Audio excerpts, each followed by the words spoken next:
We're live, I think. You are about to enter a zone like no other. A zone which is uncensored and unfiltered. Starring Noel Glynn with Cheryl Glynn. Also starring Teddy the Terrier. You are watching the official Tardis zone. Prepare yourselves. This will be a trip of a lifetime.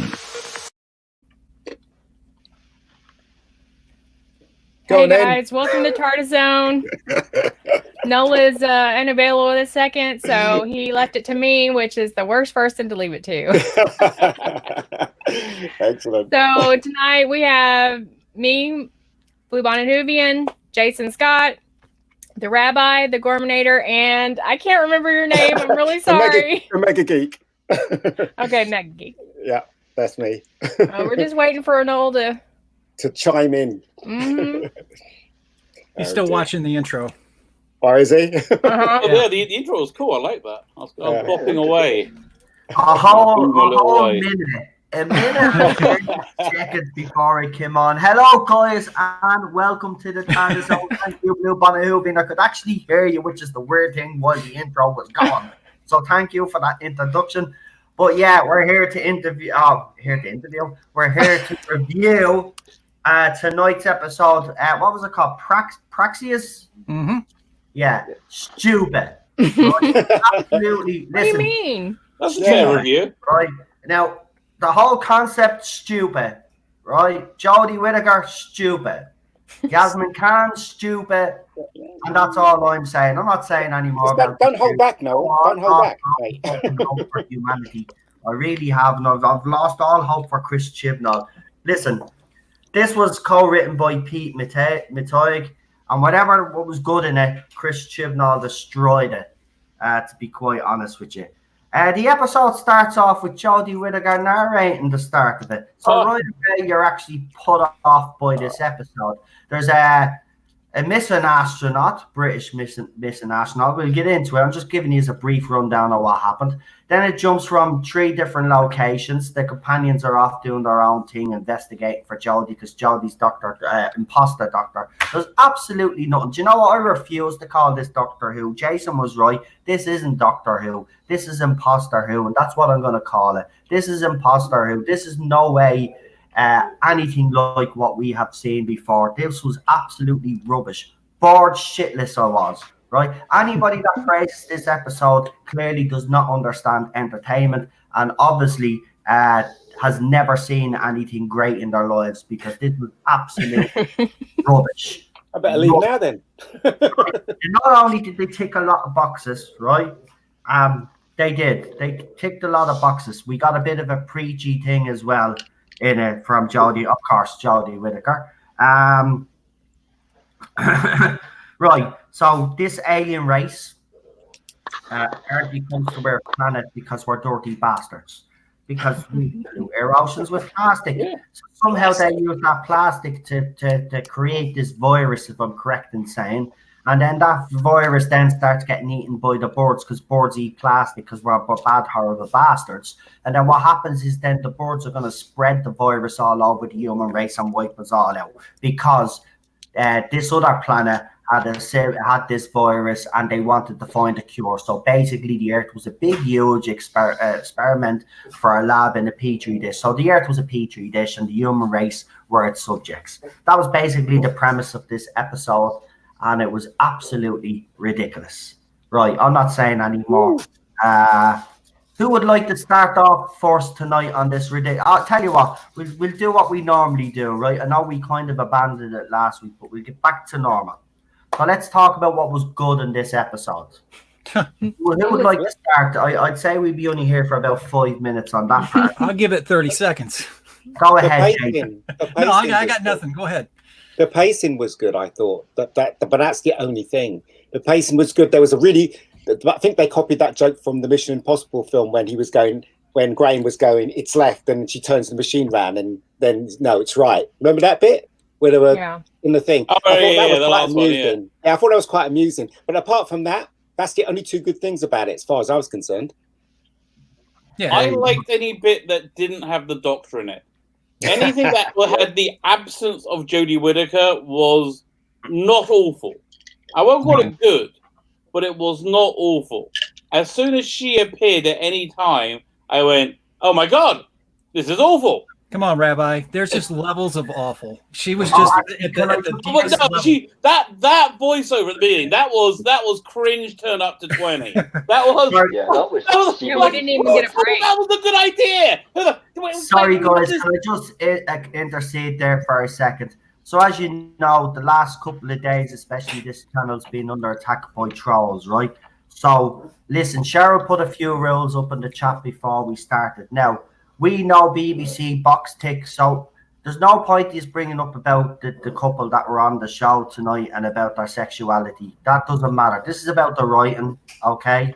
And also, you know, we know the box tick, and we don't have to keep bringing it up anyway. We know that they box ticked in this episode. I mean, BBC cannot deny that this is agenda driven. Yeah, but you can think of it this way, though, Noel. There's a lot of people that didn't watch the episode that don't know what we're talking about in terms of box ticking on this episode. When you say a gay couple, they don't know who you're talking about. Right, well, it's the astronaut and this so-called cop that's on sabbatical. They don't really have much of a story. Apparently, the astronaut is unhappy with the cop because he didn't show up at his lunch.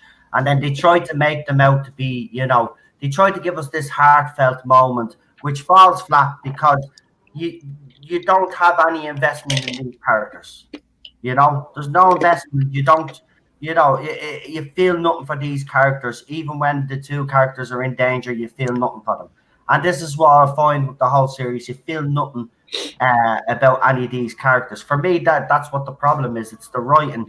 It doesn't matter who's being represented, and we know what they're doing in the show. They're just gonna box tick every week. This week we did get a gay couple, and we got a woman from Portugal, which they made a big deal out of, the first Portuguese woman in the Tardis. I don't know why they need to keep, you know, saying things like that, but this is what BBC do. We know they do that. Tonight their writing was just awful. I mean, I was bored. But also included in the writings, the small little things that bothers me. Like, for instance, as we were talking about, the Graham running really slowly with the bunch and the bullet, when they're firing at them, the thing's missing them. That was crap. And when Yaz took over the machine, when she goes to the doctor, let me go in there. She took over the machine. She seemed to know what she was doing on the machine. This is alien tech here. How could she know what she's doing? It's just small things like that. She did on the Tesla episode as well. Yeah, she knows everything. She knows as much as the Doctor, and it's. They started this in last series too, with the whole reverse the polarity flow, and it takes you away. Also, why would you touch someone's face if it's got some kind of alien thing on it? Because you're an idiot. Because exactly. That's why you do it. There's clearly invasive disease that's clearly going to kill you if you touch it. Are we on to the negative bits now? Because I'm look, the acting in this for me. I will say one thing. I know the guy that plays the astronaut as an actor. I've seen him in things, and he actually is a good actor. Now, if he was given better material, I think he would have been actually because he is a good actor. I thought he was wasted. Again, the support cast is actually not bad in this, but again, they're given shitty material to work with. It's well, you know, look, I would agree with that to an extent, but I even thought like the guy who was the I don't know which one he was in the gay couple, but anyway, Jake. The cop? No, it's the cop. Jake is his name. I thought, you know, right off, I could tell he was, in my opinion, he was a decent actor. I mean, I could have watched the guy throughout the entire episode. He was in Luther. He was in Luther. He was Luther's partner. He was Luther's sidekick. Unit series. What's his name? He's a good actor. I don't know what his name is, but I know that the writing didn't seem to hinder my interest in the scenes that he was in. So. You know, for me, that wasn't necessarily an impediment for him rising above the mediocrity of the other actors in the show. Yeah, I agree. For me, anyway. Agree. Yeah, I agree. No, he's good. I mean, it's a mystery to me how they still get a good guest cast in, because, surely by now you say Doctor Who comes knocking, you're like, I'll just wait. a couple of years to see if that comes It again. still looks good on the CV, though, Rabbi. Yeah, it still Yes, looks sir, good. but having like, Doctor Who at on your what CV. point? At what point does it become a detriment to be on Doctor Who? Well, Yeah. It should have been already, really. We got to be getting there now, haven't we? Unless you're Stephen Fry. Yeah, exactly. It's like, how do they get these people in? They're still making Jodie explain the plot, which is really bad writing. Every moment she's explaining the plot. Even at the ending, she's explaining the plot. How the hell did the TARDIS take and that she's guy the at the end? absolute worst person to explain the plot. You should get anybody else to explain it. Get Yaz to explain the plot. Oh no, that's going too far now. That's Yaz is the cross between K9 and the Sonic Screwdriver.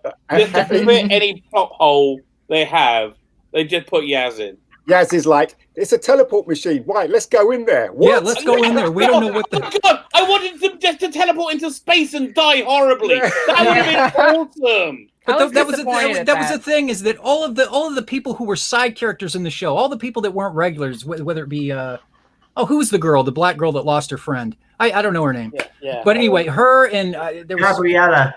Gabriella. Oh, anyway, these side characters were just a constant. There was a constant level of intelligence that rose above the regulars on the show. It's like, do you really want to go inside the teleporter? We don't know where it's going. Do you really want to do that? She's like, yeah. Good idea. Also, her friend got killed, right? And she shows no remorse or she doesn't cry or anything like that. Nothing. And my problem with all these characters is they don't seem shocked about anything. No, they don't. Nothing. I mean, they said it don't seem shocked that the Doctor let somebody die through a gross incompetence. Yeah. Because she does that every single week, over and over again. And really, like any other Doctor would have put these people into some kind of like medicated coma or stasis so they didn't die. No, this Doctor's like, oh, I don't know what I'm doing. Oh my God. Can you imagine? You had a world emergency and you called the Doctor to come and save you. And this one comes showing up. Yeah, you're gonna die. Oh yeah, but forget it. You're in trouble. The aliens. Yeah, you're a real Doctor. Again in this episode, like she gets everybody else, as I said, to do everything for her, and then she just comes in then and takes credit basically for their work. That's what she's doing. She's being badly written. And also, you got this. I don't understand it. Why would Chris Chibnall? I don't understand why he'd write her this badly. I think he thinks what he's approving and writing is good. There's so much about this episode in the writing for just almost all the characters that it was. Just, I couldn't make enough notes. I could not keep enough notes because I'd have to go through the entire episode and there's something around every corner. Every corner there's, like a big one. Harebrained idiot comes running down the beach, right? Screaming, "Hey, we need some help over here!" Yeah. Right? Yeah. She's running reaches the guy in the water, and then she looks up at the two other idiots. Yeah. Hello, hi, and then and pulls the guy out of the water. They drag him onto the beach, and then what do? They proceed to have a conversation over what would look like his corpse.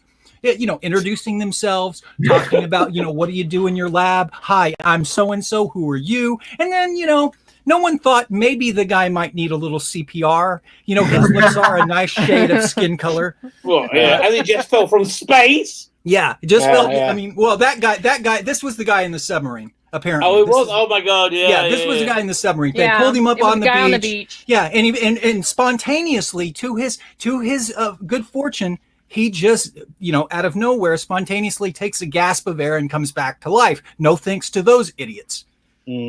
But then they waste so much time that but the doctor, the wise one doesn't even think to give him CPR. I mean, they're having a conversation over his lifeless body. Well, it's that soap opera writing that Chibnall loves. I mean, give me a break.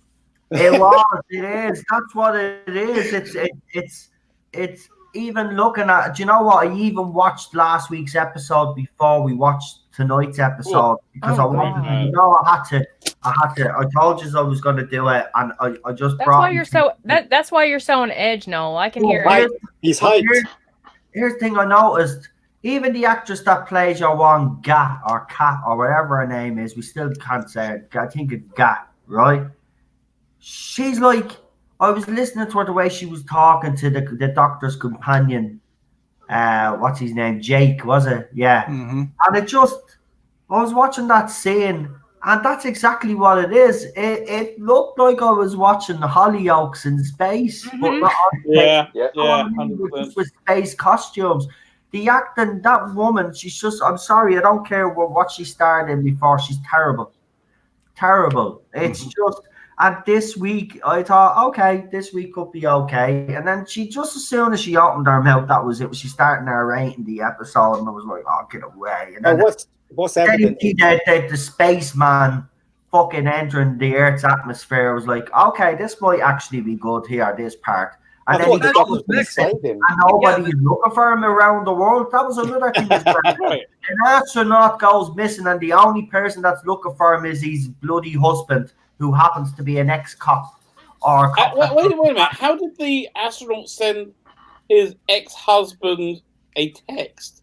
Well, that was the thing. He's sitting in the bar. He's watching this whole episode unfold, watching his, and then he gets this text. And he's asking, like, well, who is it? Well, it's Adam. Adam, who is trapped in a warehouse, stuck in a spacesuit, who is, completely, unaware of his surroundings. Yeah, it's me. I have a cell phone with my spacesuit.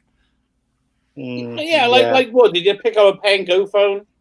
It's a everything is so dumb when you think like, what's the policeman guy been doing? Is he unemployed? Like how does he live now? And also the other question I had is, did in the text, did he say where he was? The phone tracked him. The phone tracked him. Yeah, the phone tracked him. He sent like a WhatsApp location. He sent him the location of where he was, and then when he goes to kick the door down, who happens to be there? Yaz and bloody. Oh yeah, of course. They just appear out of nowhere. And it really annoyed me how like Yaz was just irritated that he was a cop or something. Like you can wrap it around your neck. Yeah, and it messed with her insecurities about what a crap cop she is. Oh, well, all of them are rubbish. Let's face it. And as Noel says, right, the whole problem with Doctor Who is the writing. Right, if you had a good director and a good writer, maybe this show would be good with. It wouldn't make up for that awful. Right, I'll ask everybody this question, right? Hands up, well, show of hands. Well, I can't because some of you have their camera off. But how many people actually thought this episode was worse than Orphan 55? I won't go that far. I did. Yeah, Terminator, are you saying it's worse? Yeah, no, I just thought the whole thing was condescending crap. Right. I don't know who the writing was aimed at. It wasn't aimed at kids. It wasn't aimed at people watching sci-fi, and it wasn't aimed at people who were watching a Sunday night drama. It was all over the map. I mean, I agree. Character inconsistencies, everything. What's that, Nick? I said, where is the sci-fi in this series? Like, again, there's none. There's no. It's focused on soap opera like Sedgeways and stuff, and it's all on Earth. The only thing that's sci-fi about it is they mention aliens. That's it. Yeah, I tell you one thing that really was crap was when Graham had that heart-to-heart with. That's what I was talking about. This is stupid Sedgeway I don't care about. Yeah. And I'm a woman. You would think that, do you know what Cheryl did there? She lay on my shoulder and she goes, it's gone Hollyoaks. It's gone on Hollyoaks now. I was like, yeah. Anybody else agree with Gorman or worse than Orphan 55? Anybody else? It's close. They're both crap. No, you know why Orphan 55 was worse, is, in my opinion, is because Orphan 55 was like, they felt like they were trying to cram 3 episodes into one. Yeah. You couldn't even hardly keep up with what was going on. The pacing in this is, I agree with, what's your name again, sir? Mega Geek. Mega Geek. I agree with you in the sense that you could at least keep track of what was going on. I may not have liked it, but I could at least keep track of what was going on. I felt like my head was spinning with Orphan 55, and then I had to sort through Benny, for the whole hour. Oh, that reminded me. Anyway, that's why I think it was Orphan 55 was a monstrosity of an episode. Wait a minute. I just realized why this episode was better than Orphan 55. This episode was better than Orphan 55 because now we only have 4 more of these episodes to watch the whole year. I hope forever because I'm so done. Yeah, so am I. I'm completely done. As I said, right? I've no emotion this week. If you have noticed, I had a bit of a rant before we came on air, but I've probably released it all now because I'm just sitting here now and I literally don't have any emotion anymore. I just. because it's for as far as I'm concerned. Now I know there'll be fans out there praising this as some amazing piece of work, right? And we're going to see a lot of it later on and tomorrow, right? It'll have its defenders, right? But I'm sorry, you can keep defending mediocre entertainment all you want, but at the end of the day, it's mediocre. Now, I did make a prediction on the ratings last week, and I'm going to go back on it because I do feel this was bad. And I do feel that the ratings tomorrow, I think it's gonna follow the trend of the last few weeks. Last week was the exception. I think we're gonna look at another ratings loss this week. No, I actually think it might go up because everybody's expecting to see something happen from the last episode with the new Doctor. A lot of people are deciding whether they watch it or not by what fans are actually saying on Twitter, Facebook, and on YouTube videos. Well, there's no guarantee he's gonna even mention the the Joe Martin Doctor until next season. Chris Chibnall, we were told every time that Chris Chibnall co-writes an episode, there was going to be something got to do with the Gallifrey arc. Now, did anybody, because I want to ask you all in the panel, because when I was watching the episode, did anybody get any Gallifrey arc in this episode? No. This is the reason why I think the rating's going to go up, because everybody thought that it would carry on from there, but it didn't. It's a completely different story. That's what I'm saying. Fans will say that there's actually nothing. And well, I think what will happen is people will tune in maybe for the first 5-10 minutes, and then they'll get a significant drop, which means they won't drop on the ratings. But wait, that's a really good point. How on earth did they just let that plot thread flop? Like, you have these two unknown doctors that meet, and they're just like, "Oh, goodbye then."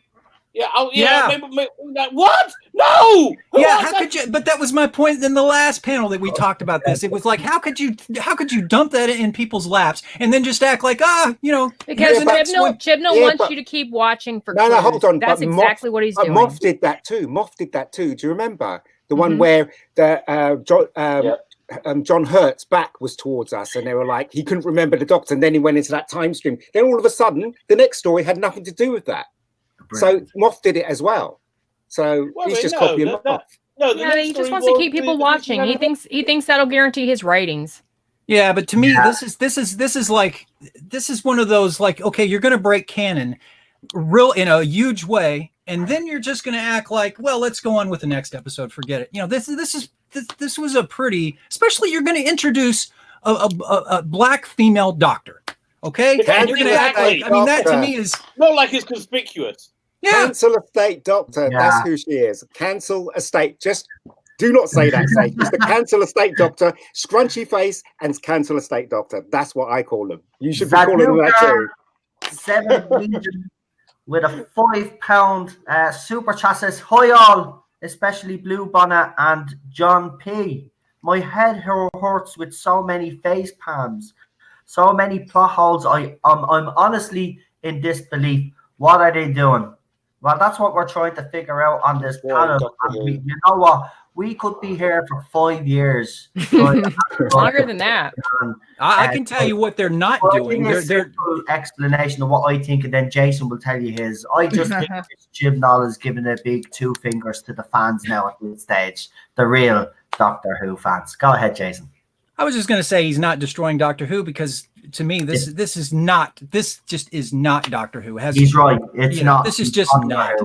And this for whatever it is, and I don't know what this is, like sci-fi that's supposed to be some, with Doctor Who trappings and garnishment. But for whatever the hell it is, it's just not good. I mean, I don't care if, whatever you compare it to, even if this were its own entity, didn't have the legacy of Doctor Who behind it, was a fresh show, would it be awful just in its own right? And on its own merits, it would be awful. It wouldn't last 5 minutes. No. Yeah, true. But also, Noel, you're saying that it's the 2 fingers up to the fans. I don't think he even cares about the fans. I don't think that's even in his head. Basically, I think basically what I think is that he's just carrying on doing what he wants to do, right? And not even considering anyone. And he's in that bubble where the BBC's telling him, you need this, you need that. And that's the bubble he's in. He doesn't care about us. I would agree with you. But then if I didn't see the little references that he left in the first episode where he took a direct dig at fans that had a problem with Jodie Whittaker's doctor when she mentioned the upgrade line, that was a direct dig. Do you think so? I had a yes, I do. I do. I believe that he has been listening to reviews, and I don't think he is happy. And I think this whole series, because think about it logically, right? What were our fans complaining about last year? It was nothing like we've seen, right? We were saying it's not Doctor Who. Where's the old villains? Where's new villain? Where's the cliffhangers, right? Look what he's done this year. He's already given us cliffhangers. He's given us old villains. He's given us old companions. I'm sorry, but he does listen to the reviews, and this is his response. This series is his response. But at the same time, he's saying to himself, well, I'll give them what they want, but I'm going to do it. You're right. He will do it his way. But this So is it like Colin Baker, when Colin Baker said that line, he said, I'm the Doctor whether you like it or not. That was a dig at the fans as well, wasn't it? Do you remember that one? It's like that, you're saying. Oh, okay. Yeah, that's what he's doing. That's what he's doing. He's writing vindictive. He's writing these little things in to have a go. He's still going to write the way he wants to do it. But he's saying, okay, you want all villains, I'll give you all villains. But I'm going to make sure I'm going to do something that's really going to rile you up. And this is why we got this other Doctor. He wants to rile fans up. He knows that he shouldn't be going. Because did you not see the video I put up last night? He says that he's going to have fun with it, right? So he's basically saying, I'm going to have fun with your Canon. I don't care what you all think. This is his attitude. He's the only one having fun with us. And he should care because he's supposed to be a Doctor Who fan. I think he is bitter. That interview that he did, I think he's embarrassed by it. I think he's also bitter as well because the showrunners at the time, they didn't take him seriously. And I think this is his way of sticking two fingers up at us all. I don't think he cares about us. I don't think he cares about us personally. I think he does. I think he does. I think our opinion does rile him up. I'm being honest, because if you look at what he's doing and you look at his writing, you can clearly see he has a problem. And Jodie Whittaker's had a go at the Not My Doctor side as well. So they're aware of the Not My Doctor side, because she even had a go and actually called them out directly. So they're aware. But here's the thing, though. He doesn't have to bring old villains back. He doesn't have to do that. I know he doesn't, but because of the ratings has gone down. That's why they do it. The ratings are going down anyway. No, but obviously they're fighting for it to survive. That's why they brought back Jack. But here's the thing. All I'm saying is I think he does to some degree care what the fans think. I think he does, and I don't think whether he's taking a dig. I think here's what I think. I think he's getting feedback on the other side, because I've read reviews from people on the other side saying, look, Chibnall's going this far, but he's not going far enough. Even when we're talking about, the Master, even when we're talking about this new alternate Doctor, you read reviews about that. They're saying it's great that he's done this. It's nice, but he hasn't gone far enough. I wish he would do this, that, and the other thing. So he's getting it from a lot of sides. He's getting it from our side, and he's also getting it from their side. So he's got a lot of middle ground to try to cover. No, I get you. Listen, some people want the panel to explain council estate. Council estate. Okay, so you explain it, because you came up with that. Okay, all right. So, I'm not touching that one. Okay, so council estate. It's basically where I would say poor people live, and there's a lot of people of color that live in council estates, right? And they look like, I've got a next door neighbor that actually looks like what's her name? Joe. What's the woman's name? Joe Martin. Joe Martin. Literally looks like Joe Martin.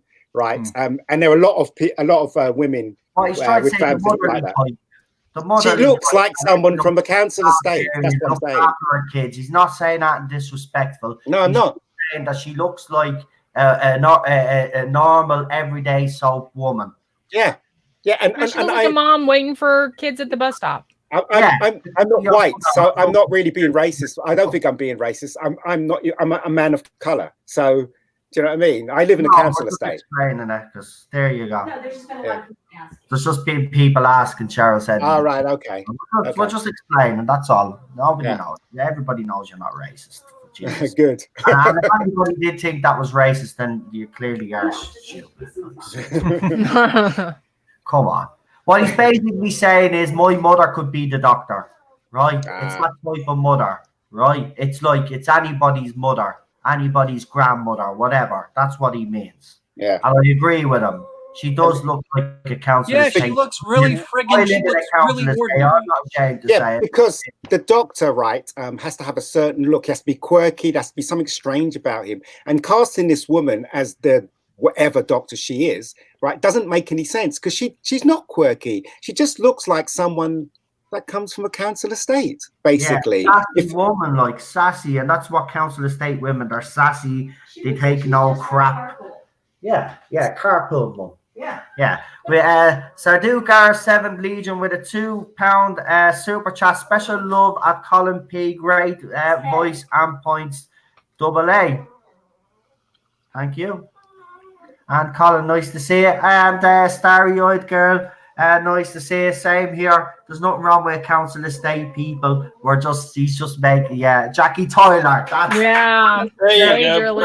That's the perfect example. Saying if Jackie Tyler was cast as the doctor, that's what he means. That type of doctor. Yeah, that would actually be more entertaining, but I've opened up a hornet's nest. It looks like. As inappropriate that she was still so much better than Jodie Whittaker. I agree. Totally. I was like, I would have watched that. I would watch that doctor. I'm like, oh, that's kind of interesting. Come on, Rabbi. Who isn't better than Jodie Whittaker? By the way, remember that poll that I was speaking about on the last panel, and I asked you who would win between the new doctor and Jodie Whittaker, and do you remember at the time it was 79% to the new doctor and 21% to Jodie Whittaker's doctor. Well, the poll ended with over 1,000 votes, and she got hammered. Jodie Whittaker's doctor remained on 21%. So the new doctor, who had 10 minutes on the screen as the doctor, beat the current doctor that's been in the role for how many years now? 2 years. This is our second year now, second series, but 3 years altogether from the announcement. So that says a lot. I'm not surprised. The new doctor comes in and is better than the one that we actually have. She was No, I really just think good. it's another icon that they can, lift up. That's what it is. She's really good. She was very commanding, especially when she confronted the bad guys, and you can tell she's a really good actress. That's the thing, and it's a shame she wasn't cast. Right. I think her costume didn't really work, but that's about the only problem I had with her. But that's the thing. She should have been cast. Okay, but wait, would you guys really want to see this lady as the doctor? No, I wouldn't. No. But if there was a choice, yes. Hang on. Even if they look. Jodie Whittaker? Or, yeah, definitely. Before Jodie Whittaker. In a new series with her. What's the conditions? Like? Yeah, put her in a different series, not Doctor Who. Jesus. I agree. Totally agree. I think if she turns out to be the timeless child like some are predicting, well then why not give her a spin-off series? Yeah, I'd watch a spin-off series with her. And Paul McGann spin-off series. Come on. Listen, I'm sorry, but Paul McGann spin-off series is not going to happen now. I wish it would. We need to let that dream go, right? If you want to do it, they would have done it by now. There's more of a chance Archwood coming back now than there is of Paul McGann series. Trust me, mark my words, Archwood is going to appear back on the screens. We can dream. Oh no, the Torchwood one is not a dream. Torchwood one, I'm about 60-40 sure will happen. I'm talking about Paul McGann. I can still dream about it though.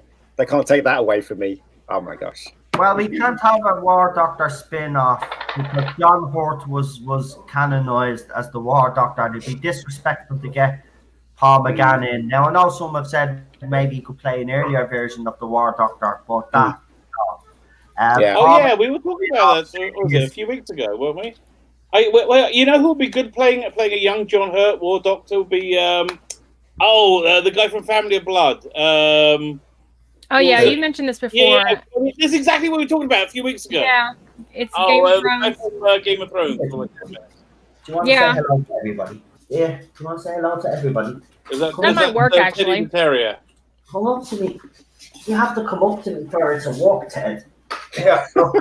So you want to say hello to everybody because no, what you're parking for? We know you don't. We know you don't. Did you let him watch this new episode? No, again. He doesn't look. Oh, where's his roundy ball? He's looking for his roundy ball. He's not happy. Right, listen. Right, well, I know we've already started talking about the negatives, but what else? We'll just concentrate on the writing. What else did you find ridiculous with this week's writing? Because for me, it was a lot. They get in the spaceship at the end, and they could all make the spaceship work. Every one of them turned into an astronaut. Right, spouting off techno jargon. What's his name? Graham. All of a sudden was a space engineer. It's like, right. Crap.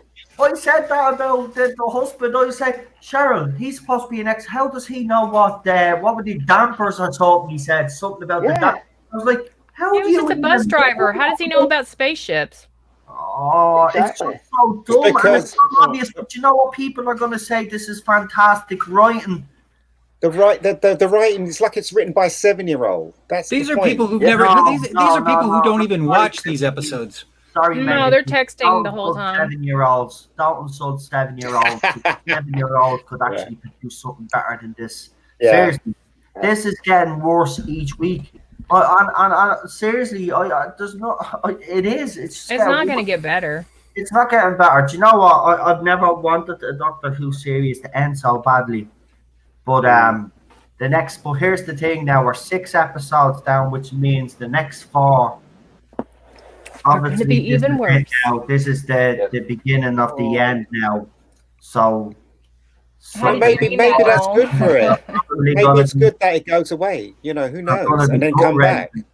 Well, do you really think that we're not going to see the Joe Martin Doctor again this season? It'll be next season. You think? Oh my God! What a jit! Get out of here! I think they'll cover it this season. I just don't think they're going to reveal everything this season. I think they're going to cover it. Here's my theory, right? And this is just my opinion, okay? But this is what I think is going to happen. I think we've already seen the replacement for Jodie Whittaker's Doctor. Yeah. I think Jodie Whittaker will regenerate in Series 13 in the 4th episode, and Joe Martin will regenerate. Well, how's that going to work? How's that going to work? Yeah, how's that going to work? Because she can choose her own face. Remember, the Doctor can choose their own face. Oh, that's so stupid. They can do it. I don't think. I think can work it out somehow. Yeah, I think that could happen, but I don't think it's going to be a matter of her regenerating into Joe Martin. I think something's going to happen. Jodie's going to go away, and Joe Martin's going to come into the picture. That's how I think it's going to happen.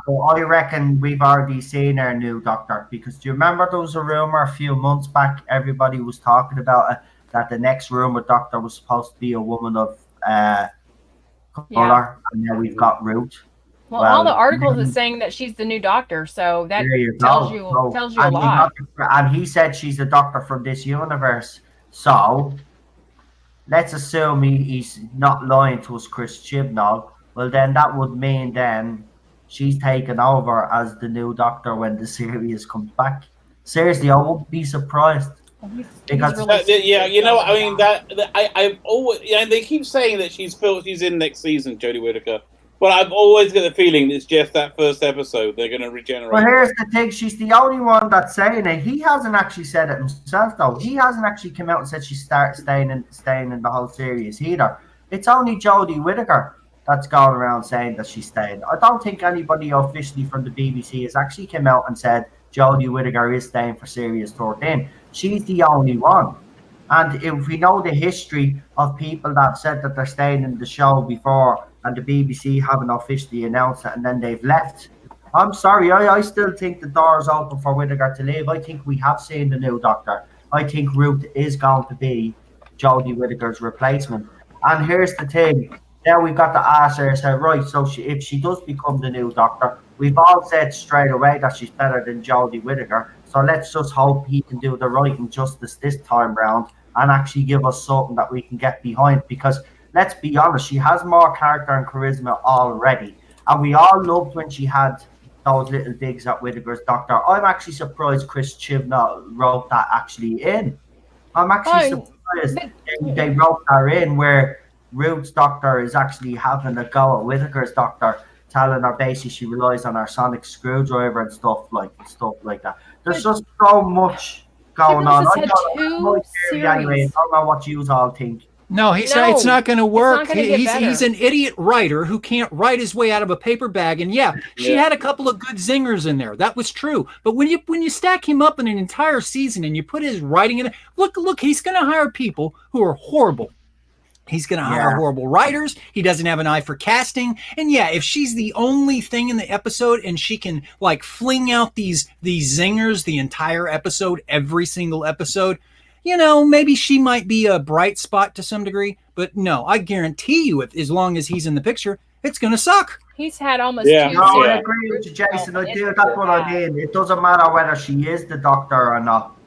It is down to Chibnall. This is what I've been trying to get people to concentrate on more than Jodie Whittaker's casting or whoever's, you know what I mean. And let's be honest though. Let's be honest. During the scenes when Joe Martin was having a heart-to-heart in the car with Jodie Whittaker, I could have just I could have pulled my hair out because I wanted to scratch my eyeballs out because it was that mediocre, her performance. I mean, yes, she was okay as the doctor. You put her in a scene where she's just got to be having a heart-to-heart, maybe she would be different as the doctor, but it's one thing to see somebody as the doctor for 5 minutes. It's another to see how they perform over the long term, in an entire episode as the doctor. It's still up in the air. I don't know. I mean, we haven't seen her. I totally disagree with all of you. I don't think Joe Martin should be the doctor, the next doctor. I don't either. I mean, look, I'm not being sexist and I'm not being a racist. I think the doctor should be a man personally. But if they go with Joe Martin, I'd support it until it just falls flat in its face, and then I'll have to leave Doctor Who again. That's what's going to happen. If Chibnall is still there, he's going to be writing shit for her. To a good actress, do you know what I mean? And that's what's going to happen. But she just like you said, she doesn't have the look. I don't care. You got to have a certain look as the doctor. I'm sorry, you just do. Jodie doesn't have it. Joe Martin looks like she just walked out of a grocery store. They picked her up off of any street. Exactly. Yeah. I mean, you can't just hire anybody to play the doctor. It just doesn't work. And over the long term, people are going to be regretting that they never put in their 2 cents to say, I support her as a doctor. That's only because we're stacking her up against harebrained idiot. To be honest, right, the reason why people are saying Joe Martin, because they don't want to be accused of being a racist. Right. If you say you don't like Joe Martin because of her colour and you don't think she's right for the doctor, you'll get attacked by either side. So be attack me. I don't give a crap. But that's what I'm saying. Yeah. Look, if we're being honest though, compare Joe Martin to any of the real doctors, and then tell me Joe Martin's a good pick. I mean, we're comparing her to some stupid idiot. But at the end of the day, we know we're not going to get the pick that we want, right? Exactly. So better than Jodie Whittaker, yes. Yeah. But here's the thing, Noel. We deserve a good doctor. Yeah, we deserve that. We deserve good doctor. I agree with Jason. While Chris Chibnall is there, we're not going to get the good quality writing. Yeah. We're not going to get good. We're not going to get a good cast, and we're certainly not going to get a decent doctor. No. Look, Joe Martin is there because of the agenda. I know. It's not because she's a good actor, which she is. It's not because of anything but the agenda. Let's just face it, right? And that's not right, right? They should pick the right person for the job, and they're not doing it. Can't you, as someone who has an agenda, can't you at least? He just has no eye for casting. Look, if you're going to cast somebody in the role and you've got an agenda, at least pick a good actor. Exactly. That look, even Bill Potts. They would even go with Bill Potts if she wasn't in the show. That she'd make a good doctor. Do you know what I mean? Just purely because of her look. She looks like someone, that could be the doctor. And this Joe Martin, I'm sorry, I keep saying this. She looks like my next door neighbor. She looks like somebody just walked out of a shop. Just ridiculous in that outfit. Just completely out of place. I mean, I don't know where they dug that outfit and they decided to put it on her. It was very similar to like a Hartnell kind of. That's what they were trying to, hark back to. You know what it looked like? With the Jamaican colours on her shirt. Yeah. Yeah, like Colin Baker. That makes sense. Yeah, right? It was like someone that had never saw Doctor Who before try to describe the stereotypical image of the Doctor. Right. I'm surprised that she wasn't a forced dandy eccentric with ruffles and a monocle. And it was just it's like they tried to do a hodgepodge of everything from Doctor Who in one outfit. Correct. I keep saying absolutely. this. Tom Ellis should be the next Doctor. Oh, yes. That's it. Yes, End of story, right? And he's going to be free after Lucifer as well. He's going to be free. Let's get him. You know what I mean? But not under But Chibnall. they won't. They know. But see, this is again. He not under Chibnall. I don't want a good actor under Chibnall because he'll bring them down with the writing. I want Chibnall gone. I want. He needs to go. He is the thorn in the side of the, and this is the reason why I say it's not Doctor Who, specifically because of him and his stupid casting and his stupid writing and his choice and right down the line. I even found out. I mean, it's not just in front of the camera. He's hiring these writers because of their color as writers. He's behind the scenes. It's all about their color, even behind the scenes. Exactly. As writers. Here's a question I'll ask you all. Right. Here's a question I'll ask you all. Do you believe Jodie Whittaker's performance would be better under a different showrunner? Yep. Yeah. No, she'd be awful regardless. No. She's a good actress. She's not being directed. I've seen this woman act. She's horrible. She's not good. The only thing she'd be, I would say she would be good in a toothpaste commercial, maybe a Colgate commercial. She's not fit to be put on any big screen. She's never won it. Name one award that Jodie Whittaker has ever won. I think she's a good actress. She's a good actress. We have to agree to disagree. Yeah, but she doesn't have the. There's no validation for that. You know what? She might be a good actress, but she personally is way too into the agenda as well. Yeah, she loves the whole Greta Thunberg stuff. Yeah, you're right. She just was plastic.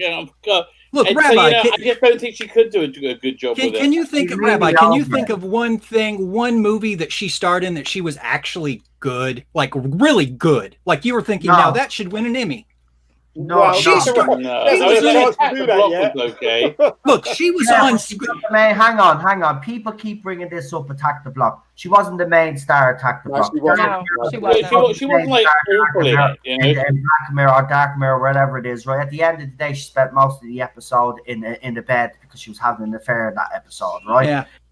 In Broadchurch, she played a grieving mother. She wasn't the main cast in there, so I don't buy into this that she's a great actress, because if she was a great actress, she'd be leading cast. This is her fourth. It's not the fact that she has to be a great actress. I think she's a competent actress, and I think under a really good director, she could be quite good. I don't think she has the screen presence for Doctor Who, though.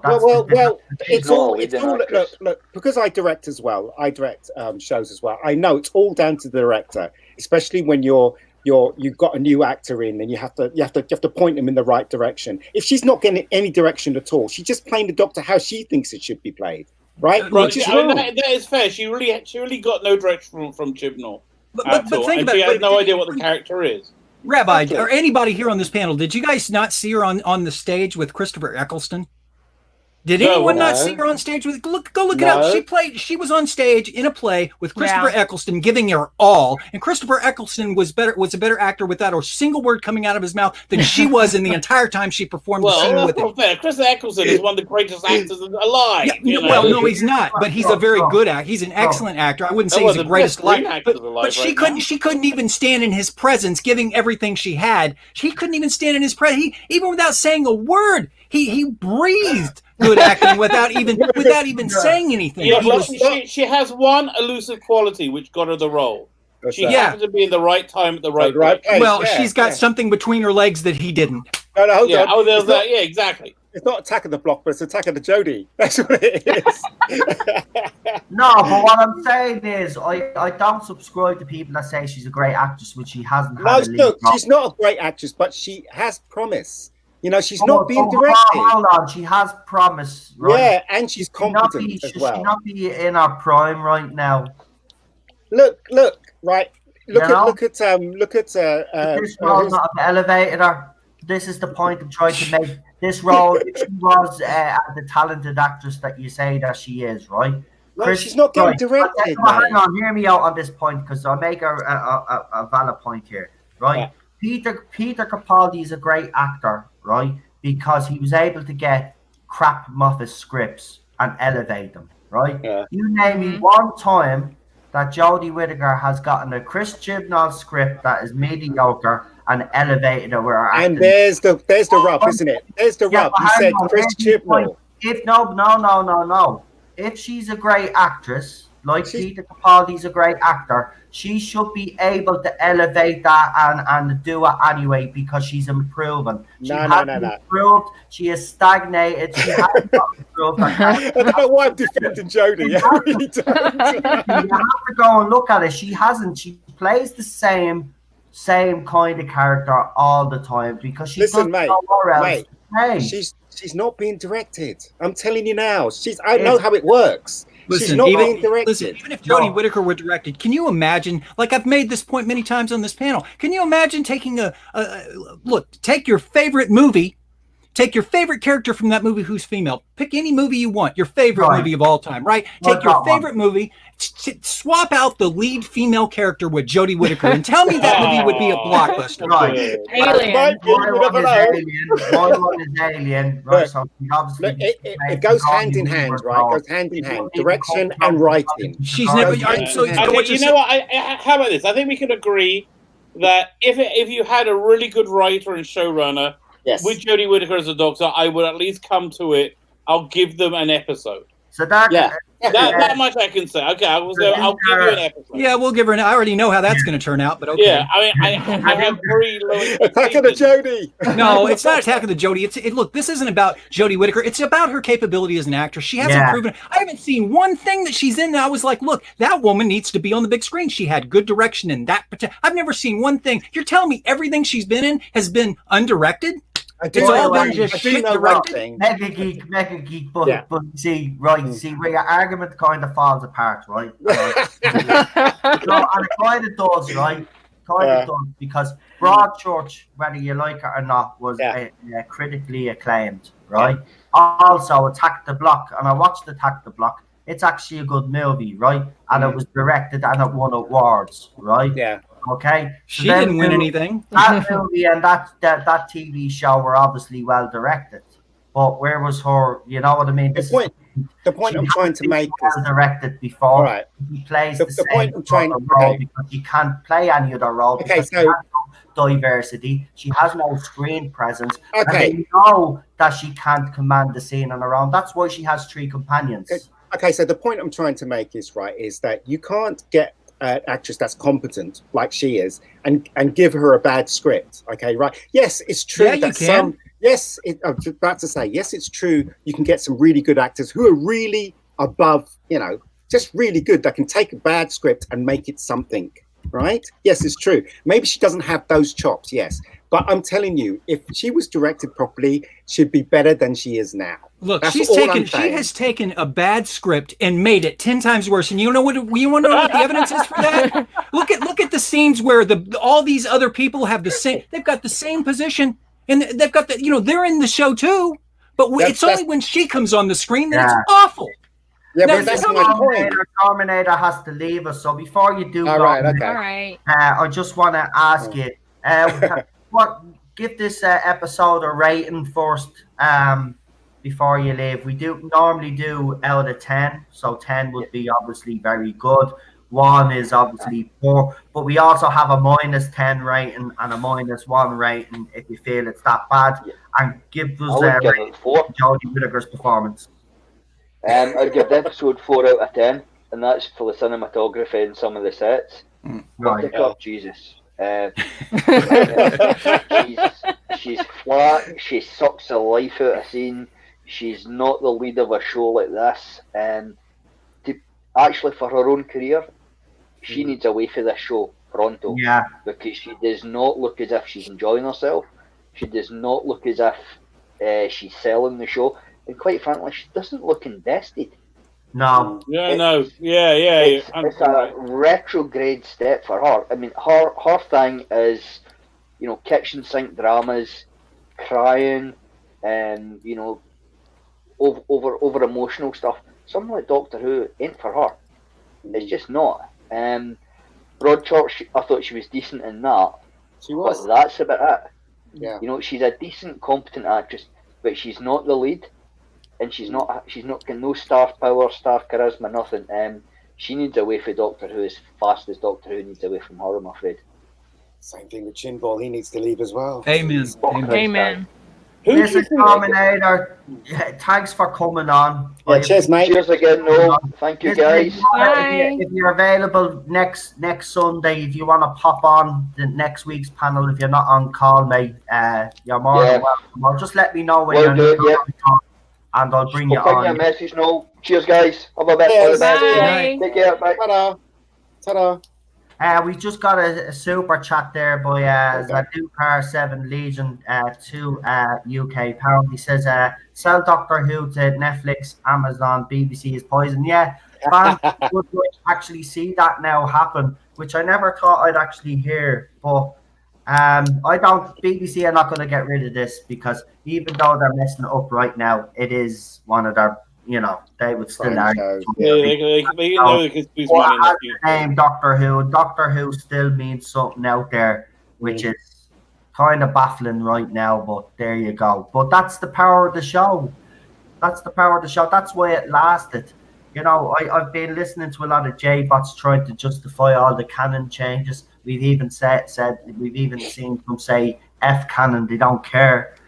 These are the kind of fans, unfortunately, that have come into the fandom, and they don't understand it, and they never will, and that's the thing. They don't care. Tonight, I guarantee you this is going to get overwhelming praise. Actually, do us a favor, Cheryl, while I'm actually talking here. Could you actually check the rating on IMDb, please? And see how big the rating. Right, guys, listen, we'll do the same here. We'll rate. Start off with Jodie Whittaker first. Yes, right. Jodie. Yeah, that's pretty bad. That's gonna be a -10. I'm gonna give her a -1. I'm done. -1. Yeah. She was bad. What's wrong with you tonight, man? You know it goes to -10, Noel. Oh yeah. Right. She gets, I was thinking backwards. Yeah, she gets a -10. Oh my god, it's so funny. Utterly a shambles. How does it have a 6.3? Well, 6.3. But it was higher than that. It was higher than that when it started. Oh, okay. I still don't understand how it has a 6.3. That's way too high. Is it out of 1,000? 8 point. What was it? 7.8 or something originally? It was it was 7.8 originally, and it's dropped down to what now? 6.3. 6.3. So it's dropped. It's dropping. So far, the absolute highest episode is Fusion of the Dune. So of course, it's the highest rated episode. 8.1. Of course, it's the highest rated. Skyfall, all of them have dropped. Skyfall. That Bond. 8. Oh, they've all dropped. Tesla's Terror is a 6.9. So they've all steadily dropped. Even Order 55 is a 4.3. I think it was going to be a 4.4 or something. Right, Mega Geek, I'm afraid to ask you, but I'll ask you anyway. What rating are you going to give Jodie Whittaker? Now, listen, if people get out the pitchforks, we don't hold that against you personally, Yeah. No, but rate her in this episode, not just for what you think her skill is, but in this episode. Yeah, exactly. That's a good point. You asked me to rate Jodie Whittaker in this episode. No, 2. That's it. All right, that's fair enough. That's okay for someone that. I just want to make it clear, right, that Jodie's performance in this one, right, can't be worse than Sylvester McCoy's performance in the very first episode that he was in. That was theatrical. Yeah, no, it can be. Yeah. I'm with the rabbi on this. Sylvester McCoy absolutely be worse, and not only can it was awful. Right. Oh my god. Exactly. See. So that's my point. No, I'm saying people can get better.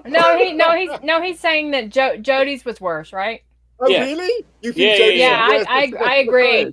And I've seen that.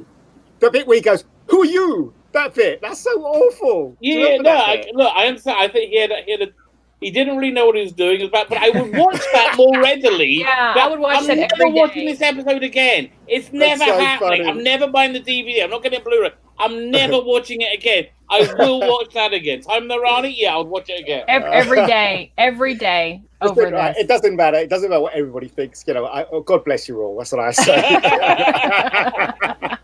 Right, Jason, your rating for Jodie Whittaker. You paid -10 as well, like me. For Jodie Whittaker? Yeah. If I could rate it a -50, I would give it a minus. Yeah, I would absolutely. Well, let Jason have his special rating. Yeah, -50. Yeah, I mean, in fact, just all the way to the end, whatever that ends number is, take it there. Right, infinity. Minus to infinity for them. Okay, we'll just put it this way. Listen, well, I'm not being bad here. I just look.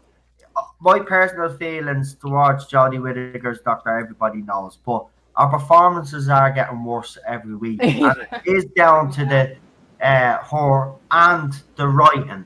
But I think it's mostly down to the writing. I will agree with Mega Geek on that. It is the way she's being directed as well. But as I said, if you're talented like you're supposed to be, you can make even mediocre scripts a little bit better than what they are. And I don't think she's up to the job, to be honest. I don't think any of them are. You look at them all, they all struggle with these scripts, and they're not all great. They're not great actors and actresses that are working for this show right now. It's sad. It's sad. No. Yeah, but the difference is when Jodie's given something to say, I feel a lot angrier when she comes on the scene and says her lines versus everyone else. Why is that? If she's if it's really the writing, shouldn't everyone else piss me off too? They don't piss me off. Well, because she's the Doctor, that's why she pisses you off. No, it's not because she's a doctor. It's just because she's so. Look, if she acted that way as a companion, I'd want to kill her. I throw her out in the Tardis.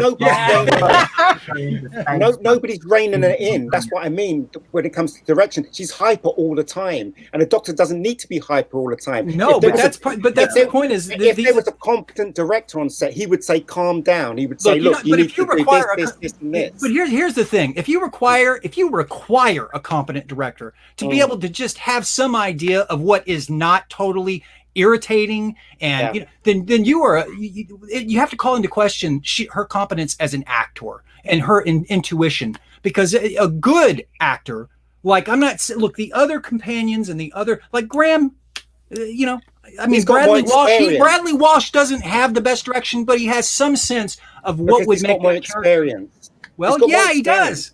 Maybe he has more experience, but certainly Jodie's at the stage that she's at. It's not like this is her first rodeo. Exactly. No, but listen, every actor is directed differently. You can't just direct every actor the same. No, listen. She's getting worse. She started off being kind of objectionable, and now she's like nailed on a chalkboard. It's like whenever she comes on the screen, I'm like, just stop. But here's the thing: they didn't tell her how to act. Maybe she's not getting. No. What you're saying is, they're not giving her the direction. And I'm saying the same direction. They're giving her. She's getting the same direction as everyone else. No, she's not. I know how it works when it comes to TV shows. Directors do not direct in those TV shows. They point the camera and shoot. And you know what?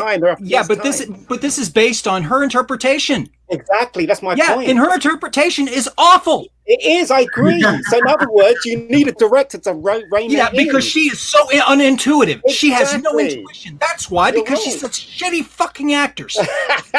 You're right. You're absolutely right. That's my point. My point is, if we had a competent director, or they were allowed to direct, they should rein her in and, Yeah, my point is, hold on, though. It's Doctor Who. You mean to tell me that nobody is directing? Come on. No. When it comes to TV shows, directors don't really direct the actors. Yeah, but give me a break. If you're that bad that you have to have a good director in order to be tolerable on screen, then something is wrong. Seriously wrong. And you know what's wrong? The casting. It's her. Yeah, the casting, but she is like the centerpiece of irritation in the show. I know. The centerpiece. I totally agree with you. So the point I'm trying to make is she should never have been cast as the Doctor. But if you're lumped with her, the only way to make her better is to make sure she's directed. Yeah, but all I'm saying is this goes to the heart of the discussion, which is she a competent actor? Well, if she was a competent actor, she would have some intuition about how she's being perceived. And it's just freaking awful. She has no intuition at all. The other actress, Bradley Walsh has an intuition about it. This is going to push us over the edge. Tonight's episode. But it's fun, though. It's fun. What? It's fun. Last week's episode got 100% ratings off the critics last week on Rotten Tomatoes. Like, what the hell is that all about? I don't know. Well, you know what? We don't listen to critics anymore. Actually, Matrix Lord is actually at the throwing up, because I've just had to see this on my Twitter feed there. He's at the throwing up an article by the Radio Times. So I just want to have a look at it because it's about Ruth's Doctor. Yeah. Joe Martin's Doctor is an official Doctor Who canon, and all the better for it. Yes, Martin's new doc may cause timeline troubles, but whose perfectly timey-wimey continuity has ever been authorized or consistent? This was a day ago, this article. It's massive, absolutely massive. In fact, the most recent Doctor Who installment was so big that the return of Captain Jack Harkness, something fans have waited for over a decade to see, wasn't even the main talking point. But that's what the fugitive of the Judoon pulled off, revealing that a seamlessly ordinary Earthling played by Joe Martin was actually a past incarnation of the Doctor. But Chris Chibnall said she is from this timeline. So what is this article talking about? We'll continue anyway. Unless you spotted the subtle clues hidden throughout the episode, which I did, thank you, but they weren't subtle. They were actually plain and obvious to see. But that's what I'm saying. I'm intelligent. These people are stupid. So to them, some work and out had to be done on their part. Because they got P for brains. Let me see. I just want to go to the part where he thinks. Right. So it is whoever surprised that the blah blah blah blah. Chris Chibnall work on claiming there is no way Martin's incarnation of the Doctor could fit into the character's timeline. However, that's just one problem with this argument. Doctor Who has never had an official canon, let alone one that makes any sense. What? Really? Like Yes, all it the 12 has. doctors have there's no inconsistencies like with 12 doctors and the history, and there's none of that, right? This is what they crap on about. Wait, read that last line again. I think I missed it. The last line is this. However, there's just one problem with this argument. Doctor Who has never had an official canon, let alone one that makes any sense. Well, that makes no sense either. Yeah, exactly. He has had a background in canon. Now, I don't know what I'm looking at this article, and there's nothing from Chris Chibnall that says it. This is just someone that's wrote an article and that has decided. Hold on, though. That's probably a Jodie fan. There That's you never go. watched I anything. asked the question in the article. Is this Doctor from a parallel universe? And then in the article that it actually says that Joe Martin's Doctor isn't actually from this universe. They go, Chris Chibnall already shut this theory down. So there you go. Waste of time. Clickbait. Clickbait. She is from this universe. Try to come up with theories all you want, right? She is part of it. Chris Chibnall has told us, why would he lie? Why would he actually lie? Seriously, I know he has lied in the past. Showrunners does lie, but I think he wanted people to know that she is from this universe. Yeah, he's strutting around. To stick two fingers up at us, but to be honest with you, I think she is. I think she's probably the timeless child or something connected to the timeless child. I'm being honest with you. That's the only thing that I see that makes sense right now. He's either that or there's other incarnations before the first Doctor. I am curious to see. Some fans have brought up the brain of Morbius, where you see the other Doctor's faces. They weren't previous Doctors. That's been so established now. They were not previous Doctors. No, but what's his name?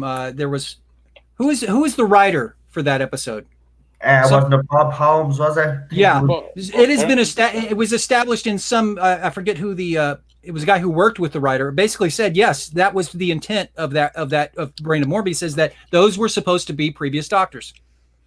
Before her. Right, but yes, it was supposed to be. They backtracked on that later on. What they say? Said, it was just a bit of fun. It's nothing you need to like hold on to. Who said this? It's in the making of it on the DVD of it. Oh, that's bullshit. It was written by Terrence Dicks and rewritten by Robert Holmes. I'm just looking at the Wikipedia. Yeah. But they said it was kind of a fun thing they threw in, but it's like, in the Sarah Jane Adventures when they met the 11th Doctor and he said he regenerated like 10,000 times or something. You remember? I don't think he said that. Thing. Yeah, forget I don't it. think he said that somehow. I don't think he said that. But yeah. But I just hope Doctor Who gets better. That's all. It's not going to get better. None of Chibnall and Whittaker. This come here. Let's for a minute, right? I'm banning people calling this Doctor Who on this stream. Okay. Right? No, I'm serious. Jason calls it Imposter Who, so that's what we're gonna call it. It's Imposter Who. This is not Doctor Who, so let's stop calling it Doctor Who. And the reason why I even we Blue Bonnet and Hoovy and I had a stream about this, but the reason why I even suggested that in the first place, and the reason why it occurred to me is, and there's a lot of people who probably think that, but the reason why I feel that way is mainly because, look, this show was based on, the writing is motivated and driven by an agenda, a hardcore agenda right down the line. The writing is not motivated by a desire to, really give all you can give and make Doctor Who the best it can be. It's really inspired by social justice, gender pandering, diversity. These are all the things that inspire the writing, unlike previous incarnations of the Doctor, which were inspired by people who were trying to put together a truly good sci-fi episode, incorporate good sci-fi writing, and that is entirely different. And they were to adhere to the tenets, right? And so to me, they are really screwing with the DNA of Doctor Who, and this is not Doctor Who. It's some kind of hybrid thing that's constructed out of this agenda that they're all this manufactured BS that they want to incorporate into this franchise, and it's just ruined. It is absolutely deconstructed the DNA, the genetic code of Doctor Who, and it's not Doctor Who anymore. Yeah. But if I was to be honest, right, I like the idea when we didn't know about Doctor Who at all. That's the reason why it's called Doctor Who, because who is he? Right. That was the whole thing. I mean, Chibnall, not Chibnall. I mean, Moff came in with the backstory, and so did Russell T. But I like the idea when you didn't know who he was. Do you know what I mean? That was kind of there's some mystery, and that's definitely missing. Yeah, I mean, missing a New Who. That's why I think I prefer classic. Well, that's what they did. They didn't explain everything. That's what they did in Star Wars when they wanted to talk about the midichlorians. Oh yeah, demystify the Force. Yeah, but I don't understand why they had to do that. Oh, they think clarifying makes it. It doesn't. It's sort of like when you expose the villain and all the light. Like they did in Orphan 55, how they had to show those monsters in all their glory, broad daylight. Takes all of the suspense out of it. Yeah, I agree. Takes all the mystery. Yeah. Supporting cast this week. How did you think they did? Ryan, how did he do this week?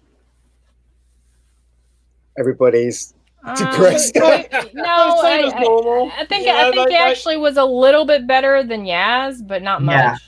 Yeah, he wasn't Yaz. That's what I can say for his performance. He wasn't Yaz. Well, I don't think he was as much of a zombie. He seemed like he had a little bit of personality. Interested this week, because he had a bit to do. I don't know. Do you know? I've got a funny suspicion that there is actually a talented young man in there. And we're actually going to see his true talent when he goes off to do this other show. I doubt it. And we'll be all like coursing Chibnall even more, because we'll be saying, oh, Jesus, he actually does have talent. And, because we know there's something in there. Well, I think there was some of that personality in Series 11, but it just seems like in Series 12, he's just phoning it in. Except today, I sensed a little sarcasm when he was talking to Gabriella. Just a little bit. Just a little personality. This is the best you're going to get out of Tosin Cole. Trust me. I've seen interviews with this guy. He's about as dead as a piece of wood when you're just talking to him. There is no personality. He's no Laurence Olivier. He's not going off to do Hamlet. The best he can do is like a houseplant impression, because he is not. He is definitely not. Also, there's really no danger in Doctor Who as well. I mean, you don't feel you're not at the edge of your seat. You're not scared of the monsters. There's no real danger, and this is the problem with. I agree. There's no danger. There's no sense of sympathy for the kid. They don't build any. There's no built-in sympathy for the characters. You don't feel anything for them. Nothing. No. I could care less about what happens to anyone in the show, and that's including Bradley Walsh. Now, you talk about the side characters. You mentioned the side characters, and I did think Jake, the guy who played the fiance, or the guy who was in the gay relationship with the astronaut. I thought Jake, the guy who played Jake, I thought that guy, I liked him early on. I thought, he brought a little something to the episode. Yeah, I got the astronaut as well. He's a good actor. Yeah, he's all right. Because I've seen him and stuff. And he actually is a good actor. And again, to me, he was wasted. It's such a bloody shame. Like, I mean, they did the same with Stephen Fry earlier in the series. Like, a talented actor and wasted him. Like, yeah, but would you not admit, though, that Stephen Fry actually turned in a really great performance for the short time that he was on screen? Yeah, of course he did. And now, this astronaut guy, on the other hand, I just thought, whatever. But, there's a problem when... There's a problem when the side actors seem better than the actual main cast. Because years ago, it was the side characters that were just kind of like, they were there to just fill a role. Yeah. And the Doctor was great. And you had, Sarah Jane or Joe Grant. Now there's none of that. Now we find our happiness in side characters. See, this is right. One of the reasons why I want the Doctor to be a man again, because they flipped the dynamic. Now it's... with Peter, it was grandfather and granddaughter, I guess. And with David Tennant, it was boyfriend and girlfriend. Same thing with Matt Smith. This one, I don't know what it is. It's like fam? Is it? What is it? Ryan is the screaming companion. Right. Yaz is the all-purpose fixer for everything. And I guess Graham is in it because they wanted somebody competent who could act. I don't know. No, it's a sitcom with Mom, Grandpa, which is Bradley Walsh, and you got the 2 adopted kids. Yeah. So let me throw this question out there. Let's say they do regenerate the Doctor into the Joe Martin Doctor for next year. What companion setup do you think they would have for that? And would they have the original TARDIS? Because I like that TARDIS a lot more. But that's what I'm saying, right? You're changing the dynamic again. Right, people want Doctor Who. They want either the boyfriend and girlfriend relationship or the older person, the father to the companion. That's what they want. They don't want right. And the only place you can get that is Big Finish. Yeah. Big Finish. You can't get that on TV Doctor Who anymore. What I'm saying, this is what's wrong with Doctor Who. Well, one of the reasons. One of the things that's wrong with it. Yeah, exactly. By the way, I learned something interesting on Twitter today. Someone put up a tweet today and actually put up some evidence that BBC, apparently the official Twitter account, is actually taking down negative comments. I'm sure they would do. Yeah, anybody that's commented negatively, which is actually weird because every time I put up a negative comment last year, I used to get trolled out of it on Twitter. I put up one now on the official site and I'm getting actually no reaction. So I'm wondering if the tweets are even going up. I have to actually. They probably aren't. They're probably going to, they're probably approving them or disproving them. Yeah. So. But how I got crazy. Sorry, go ahead. It's actually crazy though. They're actually blatant about it. Rotten Tomatoes just goes to show you how dumb they actually are. They gave 100% to last week's episode. The critics. Now, those critics, seriously, come on. You thought that was actually brave writing because he brought us another, as some people would say, another token doctor, female doctor, just to tick a box. Before all this happened, right? Before all of this happened, right? I remember watching Doctor Who and going on Google to find out what people thought of it. And I thought I was going crazy. I was like, that episode was so shit. Everybody likes it. Then I discovered Bowstrek, and I would rejoice. I was like, oh my God, somebody thinks exactly like me. And then I discovered you guys. Do you know what I mean? So, it's everybody knows what the truth is, but Access Media is stopping it, right? Because obviously for obvious reasons. That's what's happening. It's obvious that these people are paid off. Well, the fortunate thing is we don't have to rely on that in order to get our news anymore. Yeah, exactly. Right, we don't have to rely on that to be informed. Why these YouTubers flourished, because it's the only place we can talk. I was just saying, Bowstrek, that it was because of you. I discovered that people thought like me.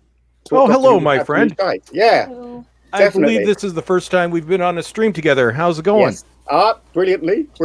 Apart from Here, Doctor Who, of guys, I course. just had to say, hey, about I just had to say something absolutely funny on Twitter, right? So, Doctor Who official 2 hours ago put up, exterminate your recycled waste by making a classic hashtag Doctor Who monster thanks to @Sarah Co-Design, right?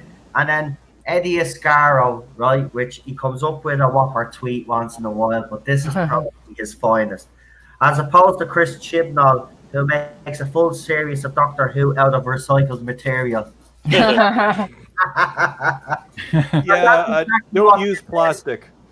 Right, Rollstrike, as you just popped into the stream, we'll just get your quick thoughts on tonight's episode.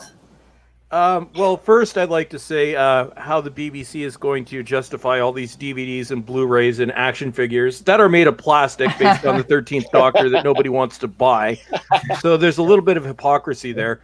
God, in terms of the episode. Well, once again, Pete McTeague has given us the least crappy episode of the series for the second series in a row. I saw a lot of diversity. I saw a lot of wokeness.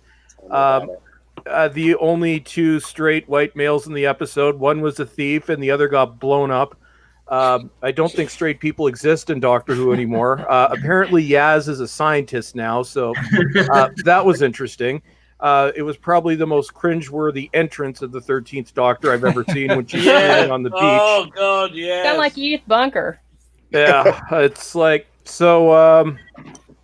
Well, we all know there were the rumors, which obviously this is just a rumor, but that there's been enough reports from behind the scenes to say that there might be some validity to it. As we know, or as it's been rumored, Chris Chibnall, in the middle of making this series, purportedly had a hissy fit, which I'm pretty sure was the last episode. I'm not sure what the production order for these episodes were, but I tend to think that this was probably the episode. This episode was shot right after last week's episode. So I think this might have been the episode where Pete McTeague was purportedly acting as temporary showrunner, which makes sense, which is why it was the least crappy looking episode of the season. So we'll give him that. But it's you haven't been listening to this panel, so what does that mean? You mean by saying it's the least crappy? Oh, I'm not saying it's good. I'm saying it's complete shit. I actually have a much harsher opinion on this week's episode than you have. See, folks, there are those watching who say we're just an echo chamber. Yeah. See, we could disagree. So, see, Noel, we disagreed on Spyfall Part 1. Yeah. And we disagree on this one. No, I'm not saying it was a good episode. I'm saying it was complete shit. But you're saying it was. You're saying, hold on. You're saying it was better than Orphan 55. Was it better than? No. You're saying no. Wait a minute. You're saying that Orphan 55 was better. No. I'm saying this was the best. This was the least worst episode of the series. It was the least worst. It was better. It was better than. It was the best of the worst. I don't want to say that it was the best episode because I don't think that. No, but the best of the worst. Yeah, that this series has to offer. It's this series kerblam. These are 7 cents, another £2 super chat. Listen, mate, I really appreciate these super chats. We have had Gary on this channel before, actually. We've done interviews because he said, Bolster, can you use your clout to get Gary on? We've had Gary on. Gary is a friend of the channel. He's been on a couple of times. I'm sure we'll try get him on at some stage. Gary is also busy reviewing this train wreck as well. So everybody is busy at the moment. It's very hard. We should try and organise a kind of grand council for the season finale. Like, just get everybody on into a 5-hour stream. We should actually do that. Try get all the YouTubers together. Oh, I love going with Doomcock. Wouldn't that be awesome? Yeah. Doomcock is very hard to get a hold of, actually. I imagine I've asked him on a few times, but he's so busy, fighting the good culture war. I'm sure, Bostrek, I'm sure you spoke about the episode in detail with Nerd Erotic, and we have as well. You know, just the small stupid things like why did they touch the woman's face when she had all that stuff on her face, and you know how Graham trying to run really slow and all the lasers missing him. That was hilarious. Those kind of things. I'm sure you spoke about that. Yes. Oh yeah, and I guess we don't wear masks anymore. And considering the coronavirus, yeah, the quarantine, that was a nice touch. That's being sent. It's so dumb. Oh my god, it's so dumb. Well, did anybody also notice? So smart, I'm so dumb now. Well, the one thing that stuck out to me as well, which this was definitely a checklist episode.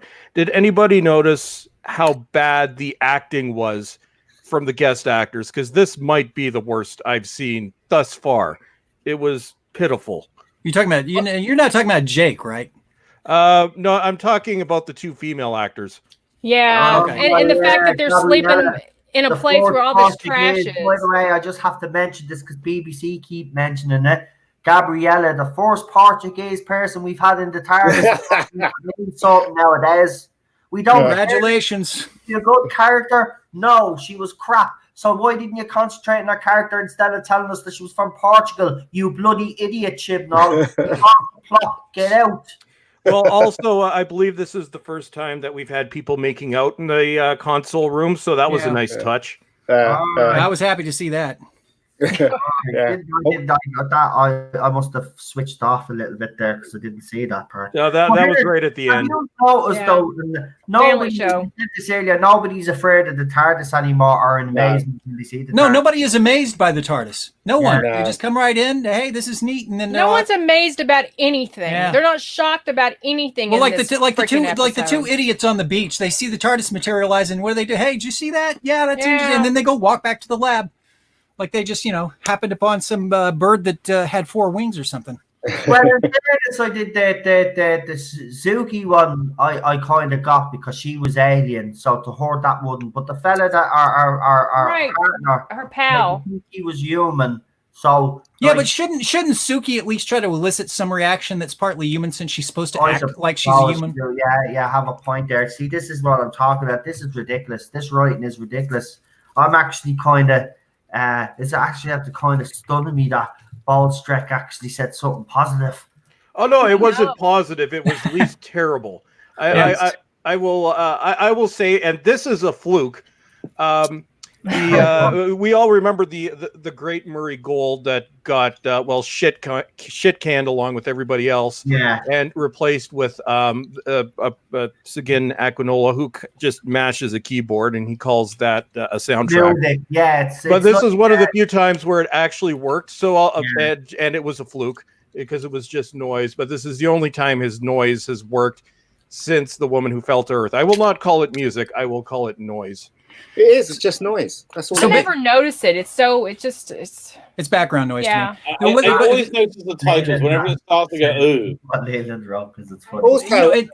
Also, I will say this. Another thing about this episode in terms of the writing that we talk about stupidity was, and it's a Jodie Whittaker special, is when the astronaut is kind of slumped over, hanging on to his buddy, Jake, and this is the first time the doctor's introduced to the astronaut. She comes up kind of smiling, making small chat, and he's half dead. And she, like, how you feeling? And he's like, terrible. He's like, well, yeah, you look terrible too. It's like, well, why the fuck did you ask?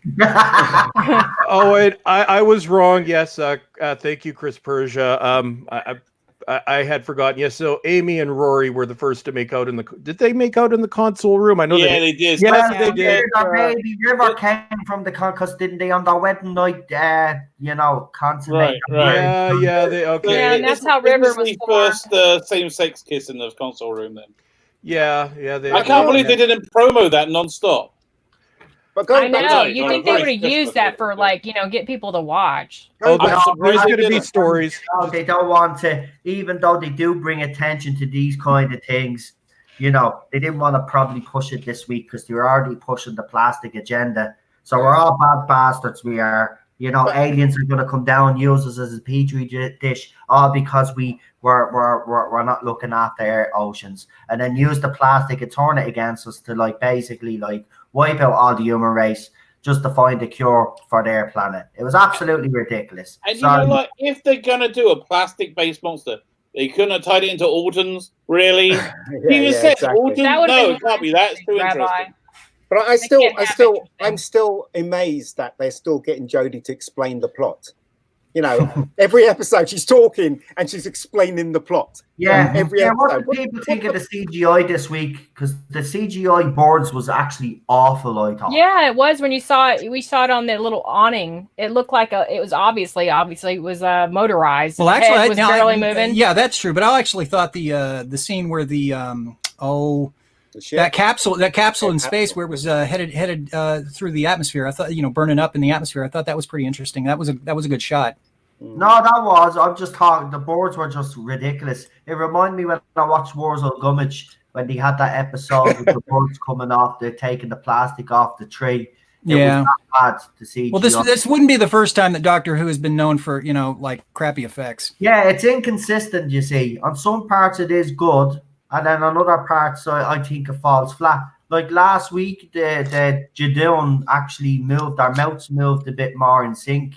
They were that was actually better. I thought the Judoon were better, even though they're probably in the episode that I despise. Come here. Actually, I wanted to ask the panel this last week. Do you know the way most fans despise Hellbent? Yeah.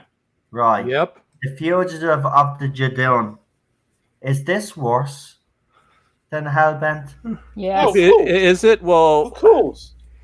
Yeah, Hellbent Really? would be I'm competent. just asking. I know people will say, well, it's a bit of a stupid question to ask, but Hellbent is despised by this fandom, right? So, Well, Hellbent has Peter Capaldi in it. Right. Yeah. I mean, that wins just for that alone. That's true. That's true. Very true.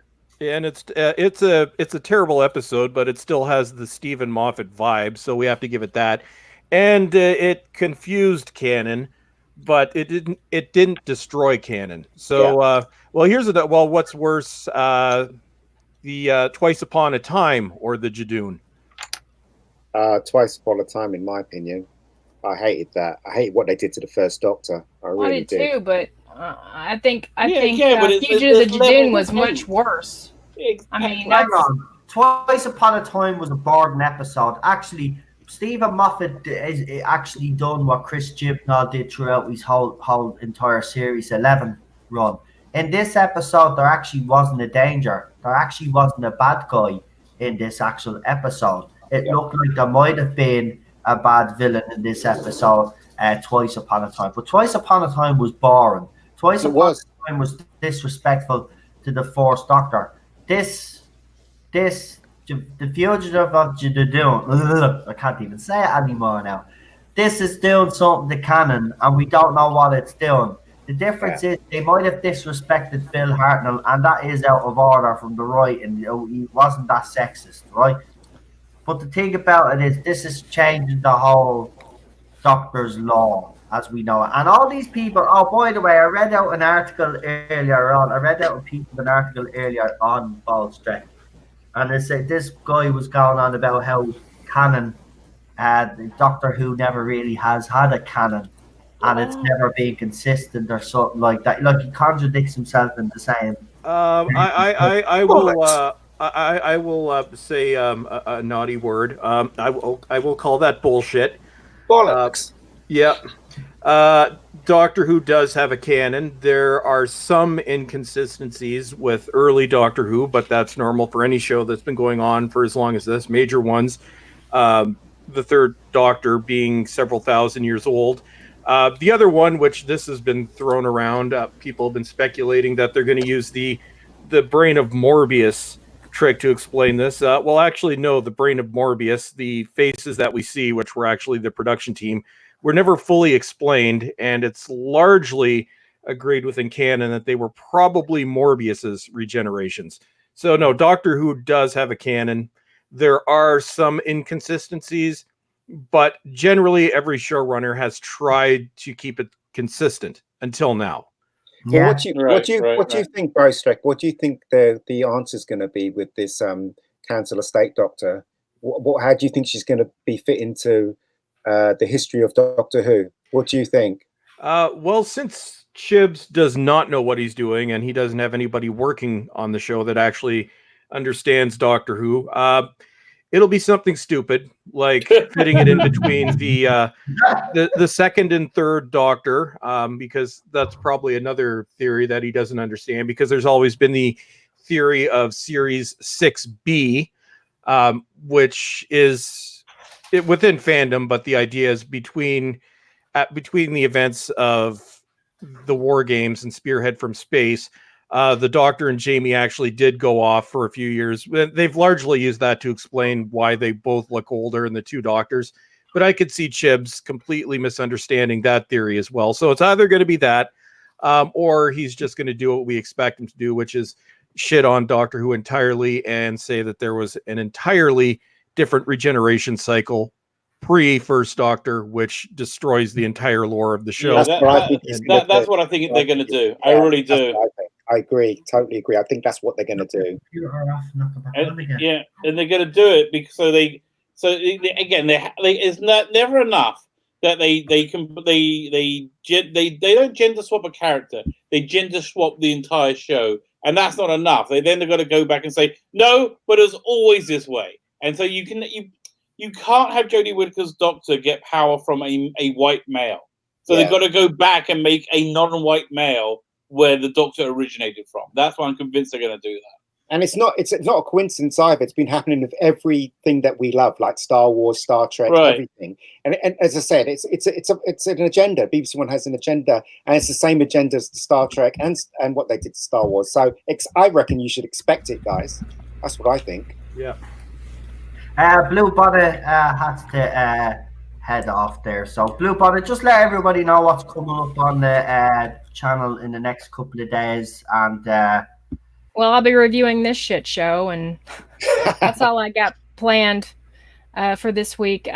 Probably going to do a classic Doctor Who discussion on Saturdays. Just, watch an episode and just review it on a live stream. And that's pretty much all I've got set up for next week. But yeah, and I'll be heading out with her because we're sharing the same mic, so I'll have to go as well. No problem. Jason, have you got art up and coming on your channel? I may very well review this. This may be one of the very few episodes from Jodie Whittaker that I'll ever review. But yeah, I may very well review this. So that could be a possibility. No problem. We'll throw you our channels up on the live chat there. Listen, guys, thanks for joining me. I really appreciate it. No problem. No problem. Thanks for having us. All right. Take care, my friends. All right. Good night, Bonstrek. Good night, guys. Bye. Ta-da. And there's us. Before we go on, can I do the prize draw for the DVD? Yeah, I keep forgetting that we do this. Yeah, so as you know, for anybody that's been following the channel the last couple of weeks, especially, the Rabbi from Another Planet does actually competitions on his own channel, so he's going to give you details there. And are you picking out a winner now? Yeah, I'm picking out a winner now, and they're in the chat, so I'm kind of excited. I hope they're still here. Actually, I had a lot more entries this week. The prize is the complete full season series Blu-ray, and the winner is Daniel Leach. Daniel Leach, are you in the chat still? You were there before. There you go. Yay! Awesome! Congrats, my friend. Right, so Daniel, Daniel actually won because Daniel's been taking some stick lately. Yeah. Oh, I'm happy. So Daniel, get in contact with me. On all my videos, there's a link to my Twitter and to my Facebook. Contact me via that. Give me your address, and I will eventually mail it out. I've got a stack of them to mail out now. But and also, if Nameless Entity is watching, you won last week, but you haven't got in contact yet. Please let me know your address so I can send it off. And next week's competition, which we'll give out on the show, I think we're going to give away the E-Space trilogy, which ties into the Big Finish. They're doing an extra E-Space story. So I guess the hashtag to win this will be, what do you think? Marshmen? Ah, that's cool. Okay, yeah, go with that one. Go with that one. Yeah. So all you need to do to win is go to my channel, subscribe, and leave the hashtag Marshmen. I'm going to put the instructions in all my videos this week. And you can be entered to win this fantastic DVD set. 3 stories. It has Warriors Gate, Full Circle, State of Decay, and Warriors Gate. all with, I think, do I have my own DVD covers on there? Yeah, I preferred that design DVD cover, but you have the original as well if you want it. And congratulations, Daniel. I'm really actually delighted for you, man. That is awesome. And Daniel, the good thing about that Series 4 set is that is the original release with the original proper logo, which has been out of print for several years. So congrats, my friend. Chris Persia just said something. He says that CBS is going to make their own version of Red Dwarf with a female cast. Yeah, I did a video on that this morning. That's really disturbing. Yes, get away. It's even worse. It's worse than you think. It's by Alex Kurtzman. Oh, Jesus Christ. Damn it. The Discovery writers are doing it. The Enterprise will just turn up for no apparent fucking reason. Oh my God. Let's just hope it goes over as well as the last time they brought Red Dwarf to the US. It lasted one episode. It didn't even make it to TV. Right. It was called White Dwarf, wasn't it? Listeners, something actually. I've been reviewing, obviously, myself and Bolchecker on Rabbi's channel last night. So if you haven't actually seen that, we did a review with Blue Bonnet Hoovian as well. We did the first 2 episodes of Picard. So if anybody's interested in watching their review, go over to Rabbi's channel and check that out. By the way, I wanted to ask you as well, if you want me to review it on this channel, right, let me know in the comments after this stream goes up. And if so, I'll do it because I'm going to be watching the episodes with Rabbi. I'm going to be going on reviewing it with him on his channel.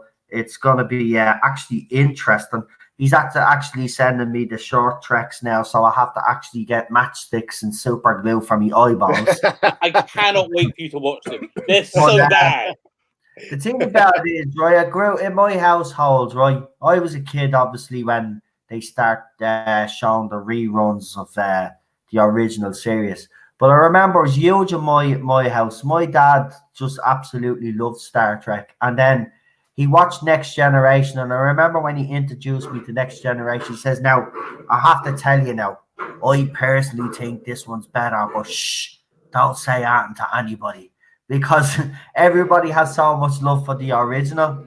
But he was a fan of Next Generation. And then I watched all the Next Generation. So Picard, 2 episodes in, and I'm not pleased.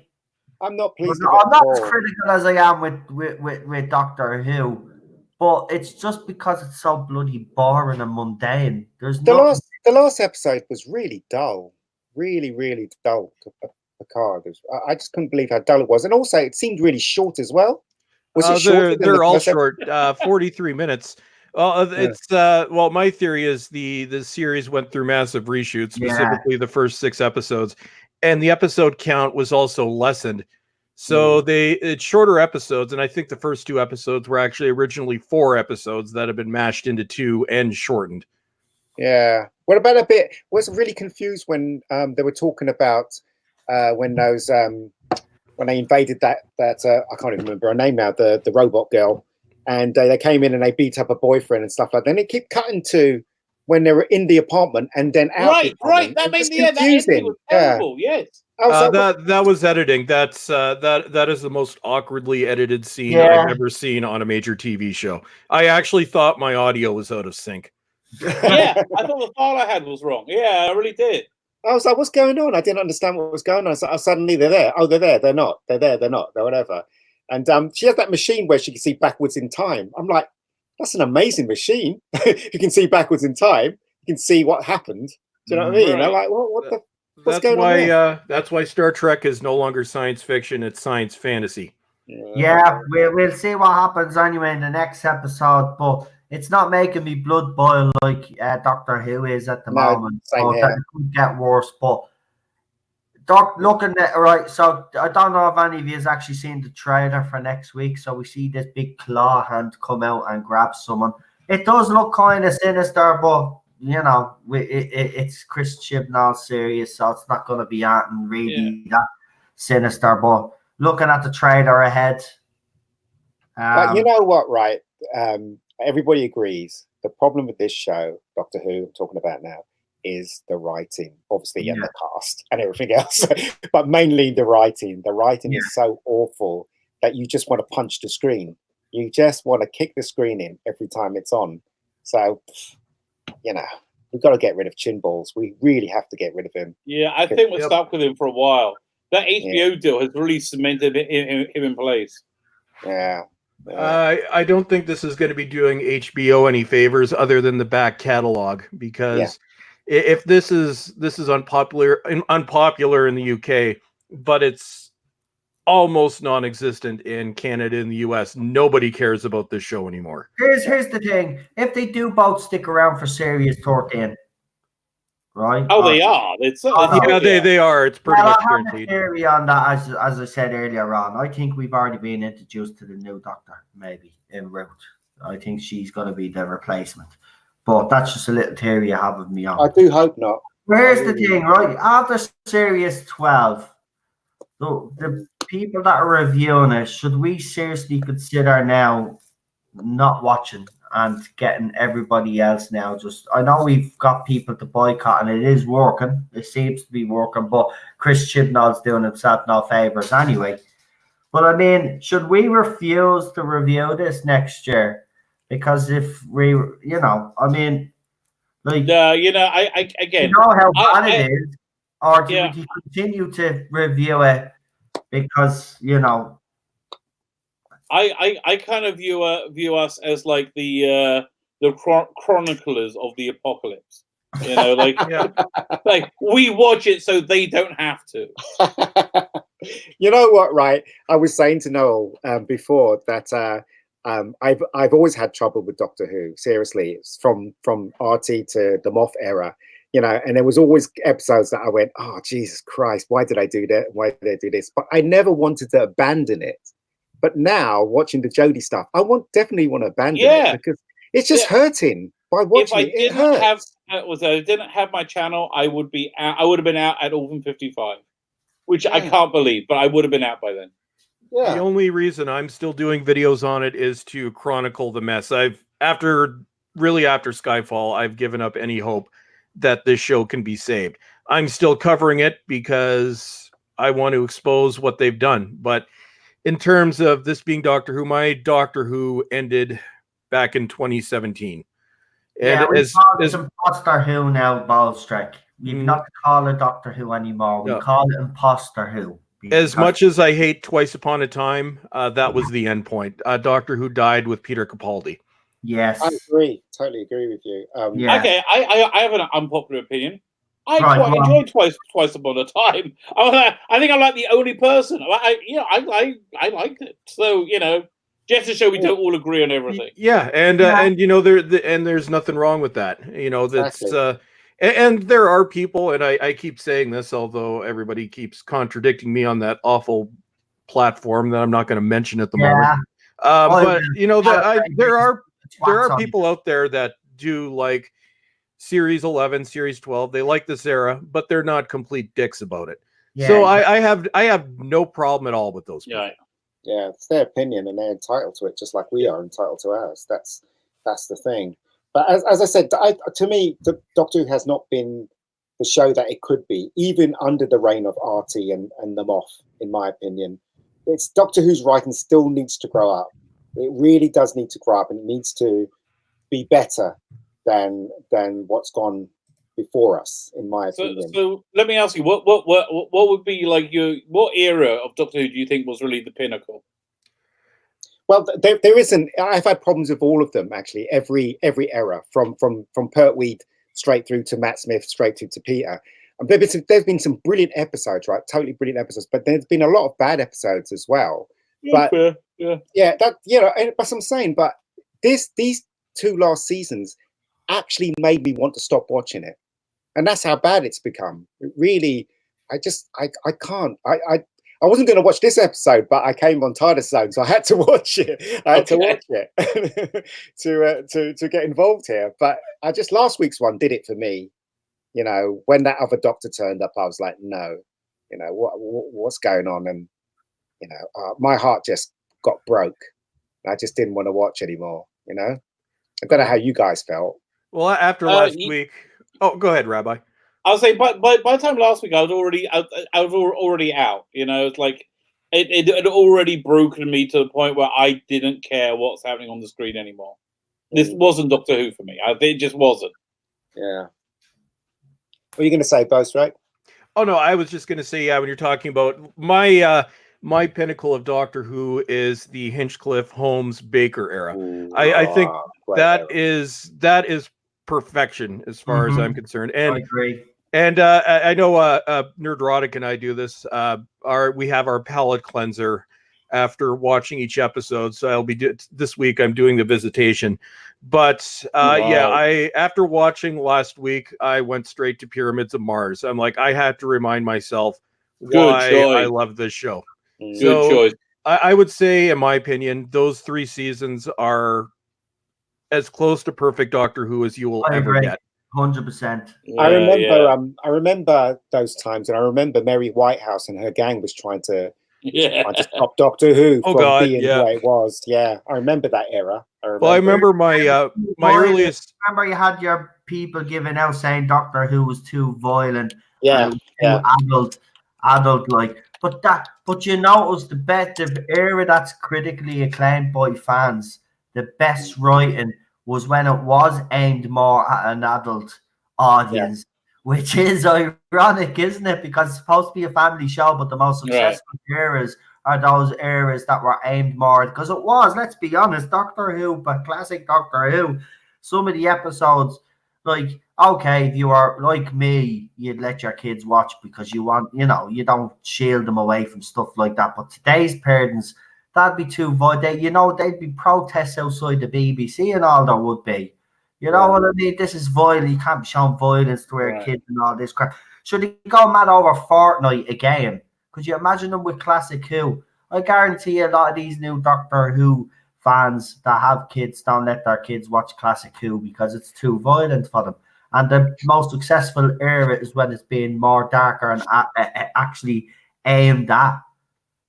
Well, it has been, and it hasn't. And a lot of people disagree with me on this, but one of my favorite seasons of the original run is Classic 22, or Series 22, or season back then 22, which is Colin Baker's first full season. Now, keep in mind the Twin Dilemma, which is an absolute abortion of an episode, is actually, it's not part of that season. It was tacked on at the end of Peter Davison's last season. But there was a deliberate move with that season. You can see it in the episodes. It is by far Doctor Who's most violent season. Yeah. And they shifted to an adult audience, and then it was one of the reasons given for the show eventually being shut down. Well, briefly for a year and a half. But they were very... Philip Hinchcliffe, Tom Baker's first season, the episodes had already been planned by Barry Letts and Terrence Dix beforehand. But even with that one, Hinchcliffe wanted to bring the show in a darker direction, which is why you could see, even though we have, all the classic villains in the first series, there is a darker tone to it. And then with Baker's second and third seasons, that was when the two of them were let loose. And Baker's second season, which I think is probably the strongest of the 3 from that era, you could see that was aimed towards an adult audience.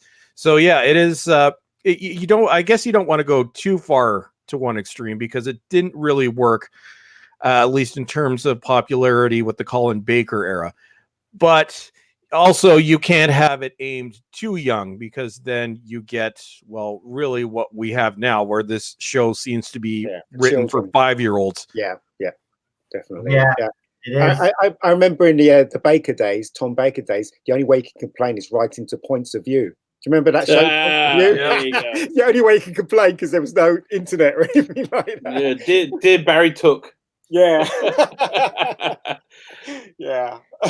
But, I love Tom Baker. Tom Baker's era was great. And I don't see, that's what's missing. Another thing that's missing from the new Doctor as well is the darker tones, as Bostrek is saying. I remember that time when I was watching, I think it was John Pertwee, where that the guy was driving and that doll came to life. Terry Alton. That scared the shit out of me. Right. That was awesome. Oh, they got raked over the coals for that too. Right. I don't think the BBC. I don't even think they were aware that was in there until it went live, and they're like, "What?" They got in trouble a few times that season. The other one was the in that era, the other one was the James Bond helicopter sequence. But and that's why they were heavily monitored for the rest of their run because, and even now, like the effects are a little bit hokey, but that doll is terrifying, and that's a terrifying scene. Right. Yeah, I would love to see the sales figures for season 12 this season compared to they're releasing series 14. I think Tom Baker's best season in March. I believe I think it's May in the UK. Region 1, we usually get them a few months later, so I'm guessing July. Right. That season does have the Deadly Assassin, which is probably my favorite Doctor Who episode of all time. Fantastic story. Yeah. It's fantastic. It's got Deadly Assassin, Robots of Death, Hand of Fear, Wing Kayang, Face of Evil, one of my favorite stories. Yeah. And as a kid, I had a huge boner for Leela. Yeah, I can admit that too. I was much more of a Perry person. Perry was exactly as puberty hit me. Everybody loves that scene. That one scene is iconic in Doctor Who lore. Say hello to everybody. Teddy wants to say hello to everybody. Okay. You want to say hello to everybody. Right, we'll let Ted say hello to everybody. Right, just Ted, because Daddy's hair is all over the place, probably. Is there anybody? What's supposed people Hold on, Ted. I have to put the camera on, buddy. I have to put the camera on. It's not going to work if you don't stop. You have to stop. Go easy, little bud. Go easy. Oh my God, he won't come easy. He won't do it. Okay, here, watch. Do you want to say hello? No? Okay. Well, then don't. Oh. What do people think of the Peter Davison era? What do you guys think of the Peter Davison era? Yeah, we love it. I grew up with it. Yeah? The problem with the Peter Davison era, he really only reached his best at his last episode. Yes. Yeah, I mean that was really one of the. Oh, again, Big Finish. Big Finish is great. Big Finish does just. I love this stuff every month. Yeah. And do you remember when they used to have Children in Need, and they used to do like a little bit from Doctor Who?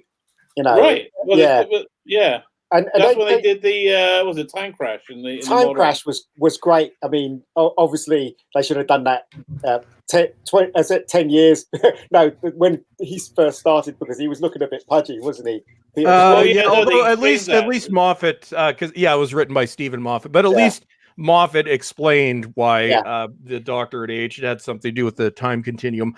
I always thought time differential. But I always thought that should have been a full episode. Yeah, it should have, right? It should have. Brostek, I want to ask you a question, right? What do you think, right? So the 50th, okay, and I think I've asked this to Noel as well. Do you think they should have got Paul McGann instead of what's his name? John Hurt. John Hurt. Oh yeah, I've said that. I've said that a few times. Well, as we all know, which has since been revealed, the War Doctor that was originally supposed to be the 9th Doctor, and then Christopher Eccleston at that point was still refusing to go or have anything to do with Doctor Who. So and I think John Hurt's performance in that episode is absolutely brilliant. He pulled off the perfect Doctor, but it should have gone to Paul McGann. Yeah, that's right. And it would have made sense as well, because we know that. And if you look at Rose, it's implied that the Doctor had just regenerated in that episode anyway. So it makes sense that it was Paul McGann's Doctor, at least from that perspective, that he was the one that fought the Time War. And why they didn't go in that direction, because if you listen to Big Finish, he's such a brilliant Doctor. If you look at just the 8 minutes or whatever it was he was on screen in The Night of the Doctor, he would have been, and I think is, one of the best Doctors. So that was a missed opportunity. That should have gone to McGann. And honestly, why it didn't is still beyond me. Same thing here. I'm totally puzzled by why they didn't go with Paul McGann. I mean, there was a reason. I remember the Moff said there was some reason. I can't remember what the reason was. But it's a total puzzle to me, because he could have easily been the War Doctor, because we didn't know what happened to him when he left America stroke Canada when he was in the movie.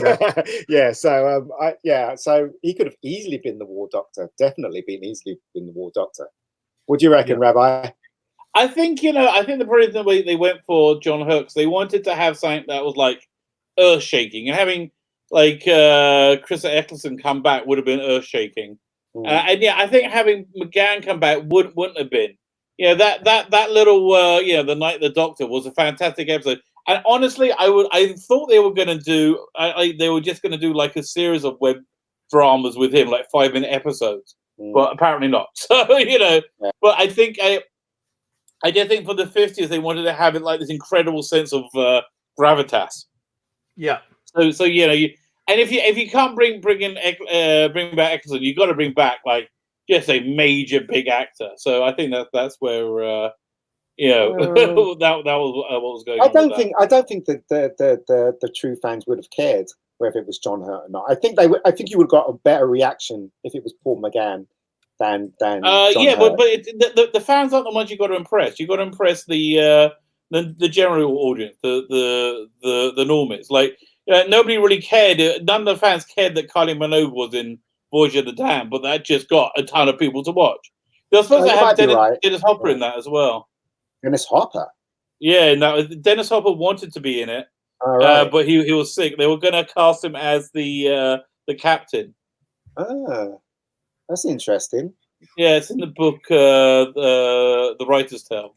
BBC just threw up, Doctor Who BBC just threw up a 20-second clip saying only 2 episodes left until the big explosive 2-part finale. Oh, it's going to be explosive something. They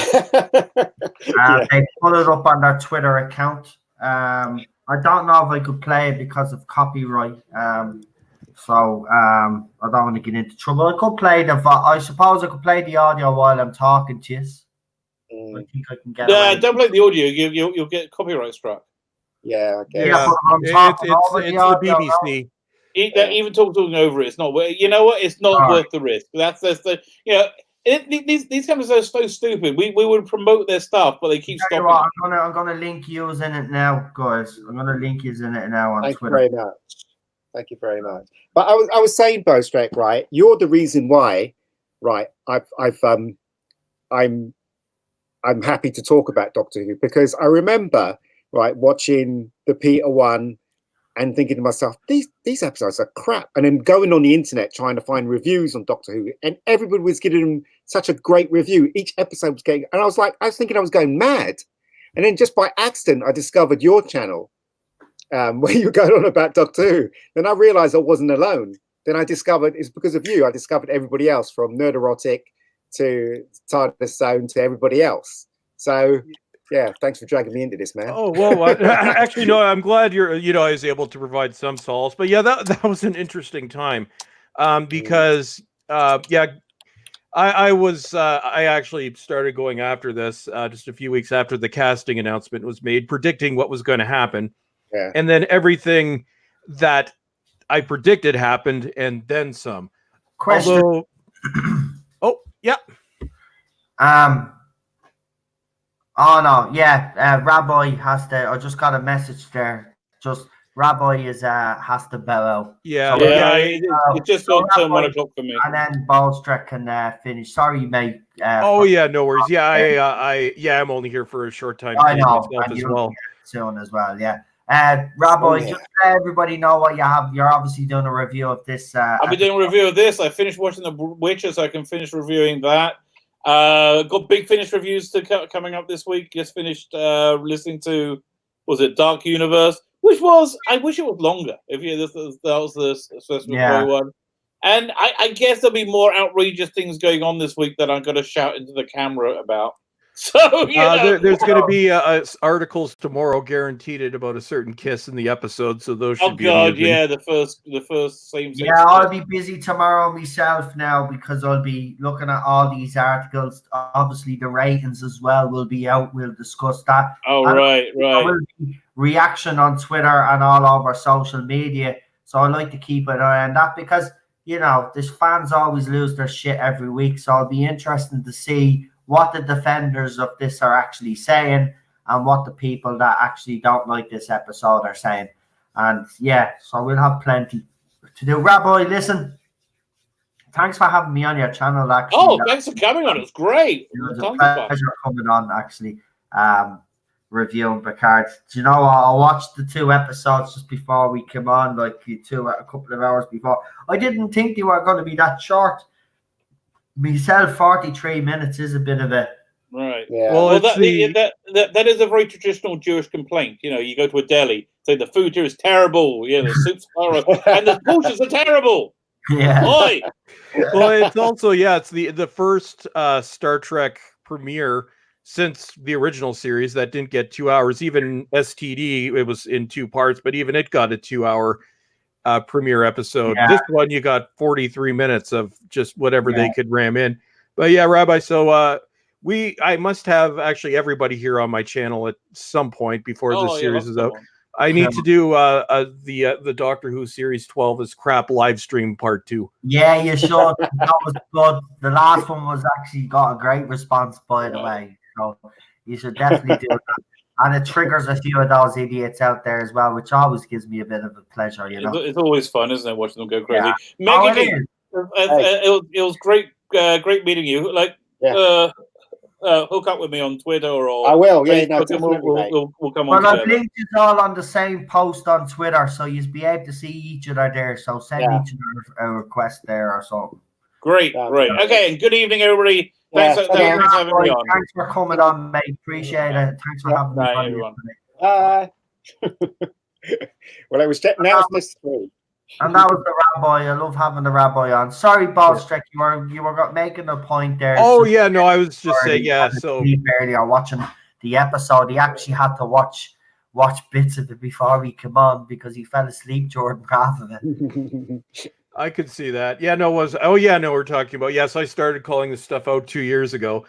And I think the first person to outright criticize. I was actually generous to the woman who fell to earth, and then I just started ripping it apart after that when I could see what was going on. Matrix Lord was pretty hard on it at the time. Gary gave it a chance up until I think episode 4. But yeah, I think it's mainly because I think I was the first semi-large YouTube channel to come out, which is why I am now one of the most hated people in Doctor Who fandom, as my Twitter will attest to it. Actually, as we've been talking, I normally don't block people on Twitter up until these past few days. I think I had maybe 5 blocked, but anybody that's still going on about some BS that went down this week outside of larger people that I like messing with, you're gone. One thing I don't understand about you, Bowstrick, is how come you don't get a sore throat from doing your videos? Oh no, I do. No, honestly, I have lost. God, which video was it that I lost my voice? The one where you did the one I remember because you were talking to me, Jordan. It was the one where you were answering back to all the critics the first time round. Oh God, that one. Oh yeah, no, that was, I went off script at the end of that. Yeah. I just completely lost my shit at the end of that video. Yeah. And I blew my voice out doing that. But yeah, no, I need some tea after making videos because But you know what, right? You can tell that you, especially Gary's so knowledgeable and passionate about all things to do with Star Trek, Star Wars, Doctor Who. And sometimes when I hear him talk, I think to myself, my God, I'm right there. You know, everything you're saying is exactly what I agree with. And it's the same thing with you as well. When you're more hardcore than Gary, though. You know, and as I said, they get criticized, right? Their channels grow, and then these people that criticize them wondering why their channels grow. The reason why their channels grow is exactly everything that you've just said there. They're passionate. People can see that they're very knowledgeable. Now, I'm not going to sit here and say I'm the most knowledgeable person in the Doctor Who fandom. I'm not. I've watched it when I was young. There's still things that I'm still learning even today because I'm going back and watching the classic era, and you always pick something up. You know, when you're a kid, you don't comprehend everything. Yeah. But I'm going back and I'm constantly watching classic Who, constantly watching it, especially since this bloody crap came about, I've been going back and looking at what these fans have been saying to try justify all this and stuff. So it's interesting. I'm even learning stuff still to this day. This is what the beauty of Doctor Who is. But you can see people like Ballstrick, Gary Doomcock, they're very passionate about what they talk about. But you're right, they do have a knowledge. And then what annoys me is then you have their haters saying, but they never give any points to and they're saying, yes, they do, you idiots. It just goes over use our heads because you're so stupid that you can't comprehend what these guys are trying to tell you. And if you actually listen to them, we might actually get somewhere with the BBC and all these other people. And the reason why their channels are growing is because they're telling it as it is, and fans connect to them. Like you said, you connected to his channel, which led you to different other people's channels, and that's what happens.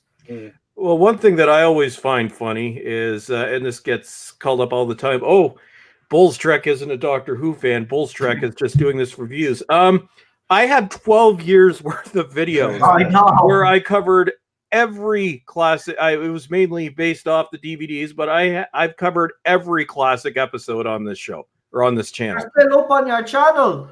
I've seen some of them, their early videos. They're still up there. You haven't even taken them down. That's the thing. These guys say that you don't do your research and you're not knowledgeable. Well, you don't go and research these yourselves, because if you actually looked at his channel and you actually looked at Gary's channel, all these people that you're accusing, like, you'll see that they've spoke about Doctor Who before it was a shit show.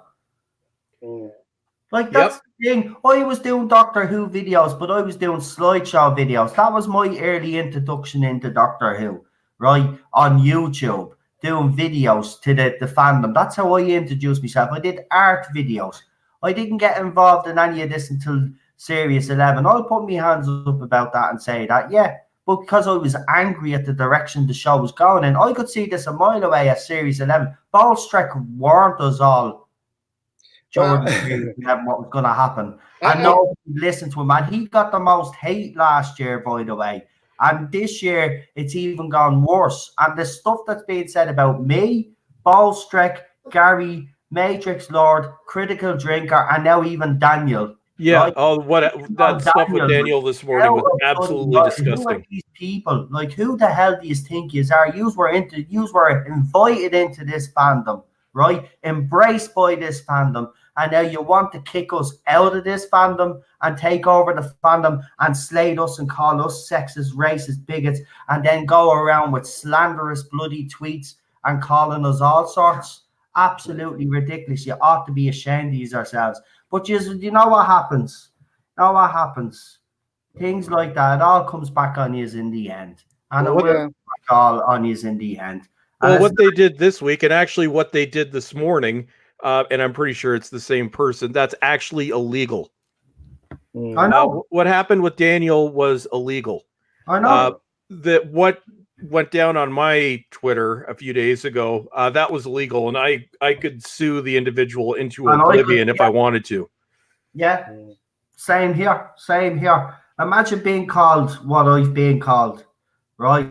All over me live chat here one night, and then people then going and picking on me subscribers, and then going and accusing them of the same thing.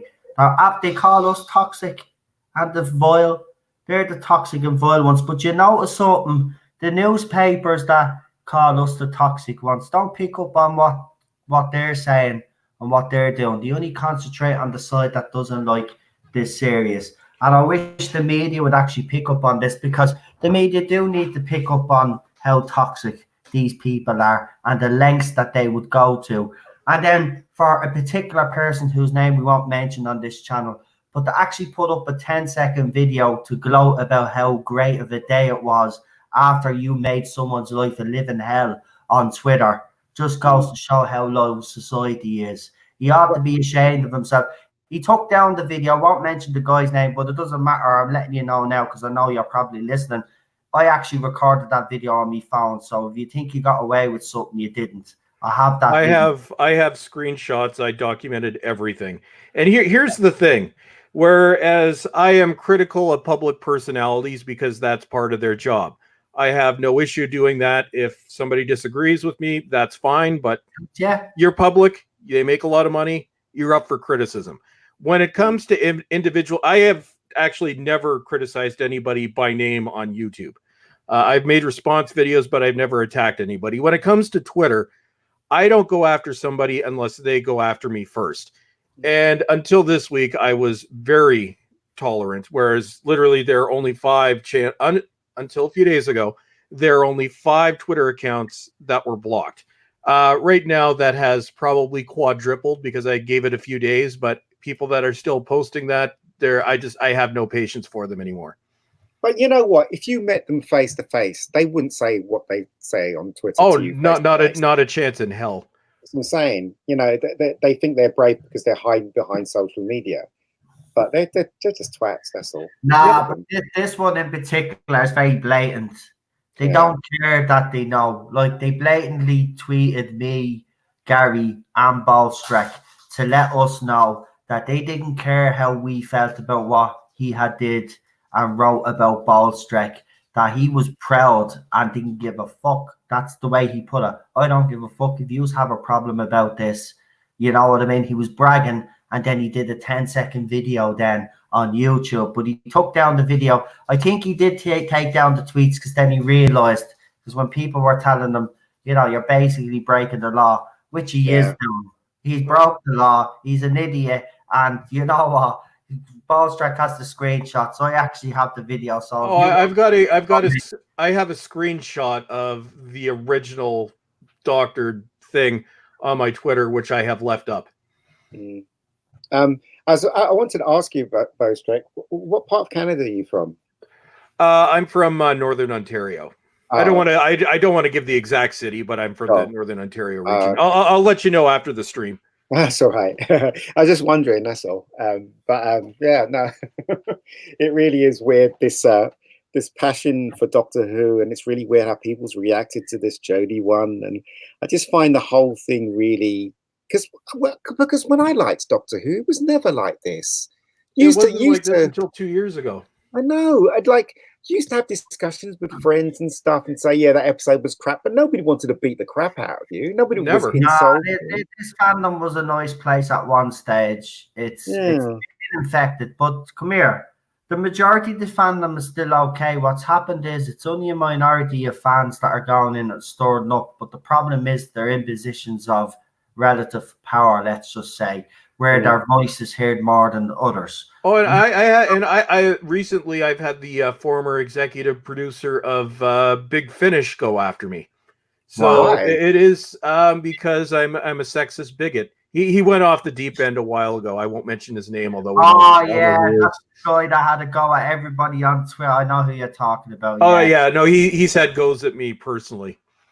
Wow. I'm like, well, you're very welcome for all the probably thousands of dollars I gave you while you were in charge of Big Finish over the years. So you're welcome for that. Nice to know that we're appreciated. Yeah, I seem to be noticing a pattern where, things like our favorite geek stuff, the people that create it don't have any respect for us since we're buying their material, since we're going to see their films, since we're watching their TV shows. It's a really weird thing that's happening on in the world these days. I remember when the customer was always right, or you cared about how they thought of your product. It doesn't exist anymore for some reason. It's the level of arrogance. They truly do believe they are above everyone else. Really? Yep. It's just pure arrogance. Well, I reckon Chin Balls needs to wake up then, because sooner or later people are going to stop watching Doctor Who, and he's going to be responsible for the death of Doctor Who. I think he's already killed it. You think so? Yeah. Unless it goes away for several years. Look who we've got. Hey, buddy. he seems calmer today. Yeah. It's after taking him a while to settle, but I'm after getting him to settle. So there's Teddy. Hello. Good boy. You got a... What's that? The dog? He's getting all excited now. I better put him down. Yeah, buddy. There you go. He just wanted to say hello to everybody. Oh, now he wants his ball. No, buddy. That's the thing I don't understand, right? So I'm a huge fan of Doctor Who, but there's no show is worth having a fight over, or insulting people over, in my opinion. You know, very passionate about Doctor Who, but I won't insult anyone at all. In fact, before you came on, we had this huge discussion about Jodie, and I was saying that, you know, Jodie's not being directed. She's, you know, she could be a good doctor, but I don't think she's been given the stuff to be a good doctor. And they all disagreed with me. So I didn't call them names. Yeah, no, it's like, well, Noel and I had very different ideas about the first episode of Spyfall. We're like, okay, different opinions is healthy. But Mega Geek, speaking of when times were better, did you ever, I won't mention this forum by name, but did you ever frequent a certain Doctor Who forum that's been around for about 16 years? Gallifrey base. Okay, well, yeah, formerly Outpost Gallifrey, but then Gallifrey base. No, I haven't. Because that's because I remember what that forum used to be like. Probably more so when it was Outpost Gallifrey. But I used to spend hours on that forum every day, and it wasn't personal attacks. We'd be discussing, you know, just opinions on the classic series. My favorite thread was one speculating what DVD releases were going to come out next. There was some argument about New Who at the time, but it wasn't personal attacks. It's just people were passionate about their ideas about the show, but it wasn't like now. I haven't posted on there in years. I just go on just for a laugh, and God, they love me over there. But it's next to Twitter, probably the second most toxic thing in Doctor Who fandom. I don't do Facebook. I've never been part of Doctor Who Facebook groups, but I've heard that it's fun over there too. I've heard they love me there too. I started off in the trenches on Facebook when Joe. See, this is the thing. I complained a lot on Facebook over the years, right? But Series 11 compelled me to come on and do to actually start talking about it on YouTube. That's when I decided to change the direction of the show, but change the direction of the channel. But the thing about it is, on Facebook, you're right, Balser. So Facebook is just, it's not as bad as Twitter, but it can be. I mean, I've had no word of a lie. I don't know if they're still up, but there's groups dedicated to me. People went after me. I got death threats as well. I was actually told, I hope you die in a car crash. That sounds about right. It's they love me over on Reddit too. I think they love both of us. So we've had some interesting things written about us over there. And I didn't know I was even there. I think you're there too. I know there's a thread about Gary and I being racist white supremacists. Oh. You know, when I was in my when I was in my 30s, okay, I'm a lot older, but when I was in my 30s, before the internet, they used to have bars. So they had a Star Trek bar in the West End, right, and it was dedicated to Voyager and Deep Space Nine at the time, and they had a Doctor Who bar as well. So that was my kind of because, like, I used to because I work in production, so after a long day, I'd just go to the bar and they'd be playing Deep Space Nine on the screens around you while you're drinking your beer and stuff like that. And it's the same thing with the Doctor Who one. They're both gone now, but that was my thing. And you were on a forum. I was literally mingling with people that I didn't even know. And it was so great because you'd be drinking a beer and you'd both be looking at the monitor and somebody will go, "Oh, that's such a great episode." And then you'll start talking to this guy you've never even spoke to. Do you know what I mean? Right in front of you, and you'll get into a conversation with that guy. And it was so great. The fandom was so cool. And now I don't know what's happened, mate. I really don't. I think what's happened is I would call it a perfect storm. And it's still absurd to me that show I started watching about a curly-haired guy in a police box somehow 4 decades later has turned into this. But it was a perfect storm of many things. One, it's the brainwashing that's gone on with, unfortunately, the younger generation, which has infiltrated everything. There were changes within the BBC. The inclusion strategy, I think, was the worst thing that ever happened to that corporation. There has been, and they were very small and didn't have much of a voice. But even during the good days of New Who, there was this toxic element within fandom, although they would generally just get shut down. But as it went through, they got more and more vocal. When Doctor Who went very, very left wing with Series 9, it got worse.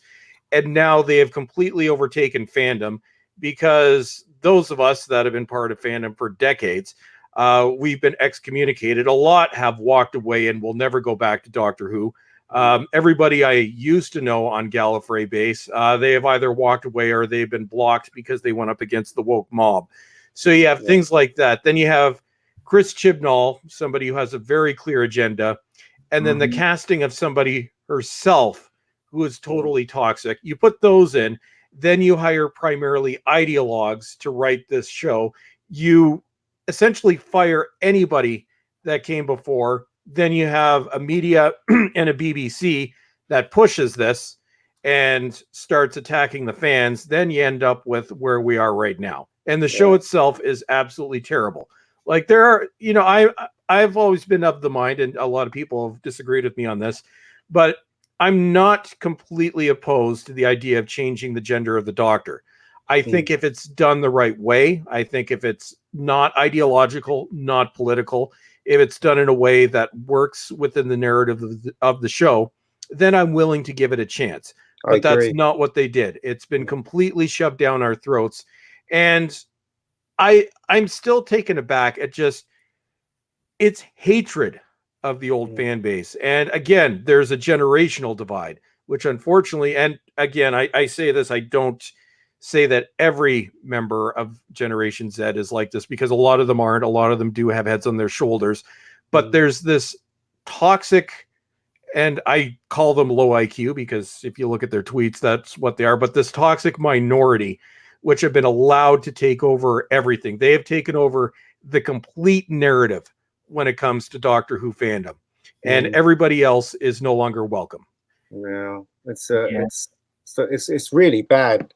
As I said, I don't know when this started, but when they had the 50th, I was there at the screening because I got invited to the screening where Moff was and the cast was.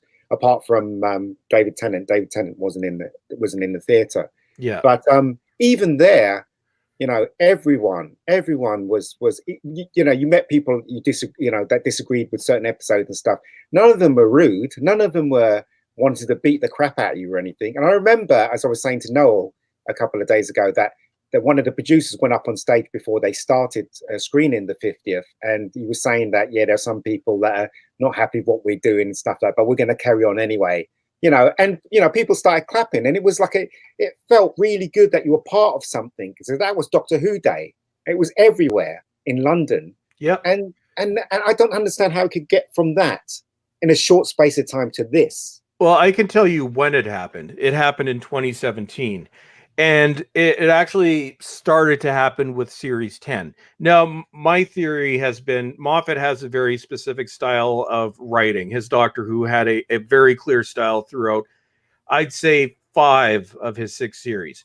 If you look at Series 10, there was a complete shift. And my view is that the BBC at that point was mandating what he had to do, which is why in a Blu-ray extra, he actually speaks out against the intrusion of politics into Doctor Who. And people are saying that that's a stab at Chips. No, I think that's a stab at the BBC for things that were almost certainly mandated during his last 2 years. But the episodes were awful. You still had Capaldi, but that's when identity politics really started to be injected into Doctor Who. Yeah. So fandom was on edge by the time that series ended. And the casting announcement of Jodie Whittaker happened about, I think, maybe a week and a half after the series finale of Series 10. And the toxicity, even before it had begun, anybody that spoke out against the 13th Doctor in 2017, and I was one of those that was doing it, was excommunicated. Just look at some of my videos from that period and some of the comments that I was getting. Yeah. And it was with, I think it was the glass ceiling video.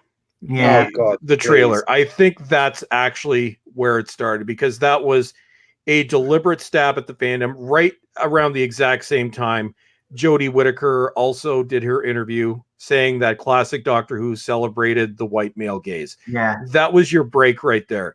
And the end point, or the complete destruction, happened last week with the evisceration of Doctor Who canon. So it's been a very short period of time. If we think back to 2014, when Peter Capaldi began his run, I thought that was going to be another golden age of Doctor Who. And Series 8 is absolutely brilliant. And between 2014 and 2018, 4 short years, everything went to complete hell. Yeah, I mean, I remember watching the small little trailer thing when the next Doctor revealed herself, and I remember feeling horrible when I saw Jodie, thinking, and then I was thinking in my head, I was going, well, maybe she'll be good, but I was really upset that they basically turned the Doctor into a woman. And to be completely honest, but I was still willing to give it a chance. You know, I was thinking, well, maybe it'll be good. You know, maybe it's a good thing that the Doctor is a woman now, and you know, let's see where this is going to lead us. But still, I was disappointed that they decided to go that route. And if there's a lot of people that felt that way when they first saw that, when she was revealed, a lot of people, but they all thought the way I thought, where it's like, well, okay, well, let's see where we're going with this. And now we know where they're going with this. So, and even I said that in some of my earlier videos as well. And I wasn't actually the first to speak out about it, because it took me a week and a half, because I was back then my YouTube channel was completely different. I did tech views, I did Blu-ray updates, Doctor Who. Like it's nothing like most of my original 1,000 subscribers are gone now, because I understand that my channel has changed completely. But it took me a week and a half and that video is still up there. It's terrible. I was trying to be as non-offensive as possible, but it's called On the 13th Doctor, which is my first scripted video. But the credit needs to go to Matrix Lord 212, who was actually the first person that had the guts to speak out about this. And I discovered Joe's channel the day the casting announcement was made. And I remember it was a Sunday. Normally back then I worked every Sunday. I just happened to be on holidays. So thank God I had that day off. And I just remember, and I think I just spent 8 hours at my computer just reading comments and looking at reaction videos of people saying, this is the best thing ever. I'm like, no, it's not. Can none of you see what's going to happen here? But no, Joe was actually streaming. I think there were 5 or 6 people on a stream. This was back when Google Hangouts was still a thing. So Joe was actually streaming when the announcement was made. And I think he must have done, I don't know, like 24-hour-long videos over the course of that week. And, you know, he's never been completely, you know, he had softened to the idea of the 13th Doctor. But yeah, he was there right from the beginning. So he was actually literally the first person to speak out about it. And on the day of the casting, as far as I know, it was the only YouTube channel that was pointing out potential issues. And like I said, it took me a week and a half to come up with my response. That video went through, I think, 6 different versions. I recorded it multiple times, but yeah, Joe has been there from the beginning. Yeah. Yeah, true. Wingy Media as well actually put up a video, but Wingy Media was actually forced to take down that video because he also had doubts as well. And he's probably one of the most balanced Tuvians out there as well. Yeah. And he actually had to take down that video because of the amount of abuse he's taken. I think he's actually, I don't know if this, Tom Baker is his favourite Dr. Ballstreck. But I don't know if I haven't watched these videos late because I haven't seen any ping up. But I think he's refused to review this era of Doctor Who. Yeah, I think you could tell. Yeah, I haven't seen anything either. But I think you could tell he was getting really frustrated last year. Yeah. And I believe he'd even stated that he was going to probably end Doctor Who content. And honestly, I can perfectly understand that, because if you speak out against this, what happens to you is what has happened to us over the past week over a TV show. And by the way, just to point out to these little twats as well, though, and I'm going to say, not saying Ballstreck necessarily agrees with me, but or the way I'm putting it, but I'm just going to say this out straight to you. If you think by putting slanderous tweets up or trolling their videos is going to get us to give up what we're doing, well, then you clearly don't know me, And I don't think he's no Ballstrek either, actually. Ballstrek is a long-time YouTuber, by the way. He's probably one of the first YouTubers out there. Okay? He is actually one of probably the very first members of the fandom menace. All right? So this guy has been through it all. So listen for a minute. If you think you little twats somehow are going to get him off after all the years he's been on, and he's certainly not going to get me off, trust me. He's barking up the wrong bloody tree, because you know what? You think what you are doing is funny. In the end, it'll all come back to haunt you all, because what you are doing is a criminal offence, and he's really stupid, because he's that arrogant. You think he'll get away with it because the likes of me, Ballstrek, Gary, or whatever YouTubers, we won't do anything about it.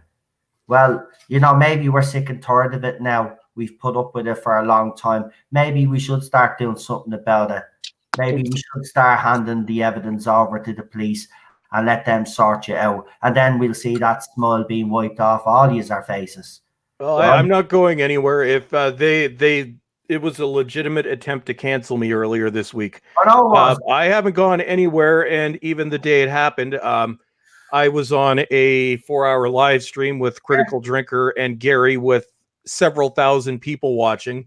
Yeah, I ain't going anywhere. This is, I think, my 4th live stream since this happened. And exactly, and I was streaming as well, and the support that I got from everybody as well. You tried to cancel me, Ballstrek, and a couple of other YouTubers out there this week, right?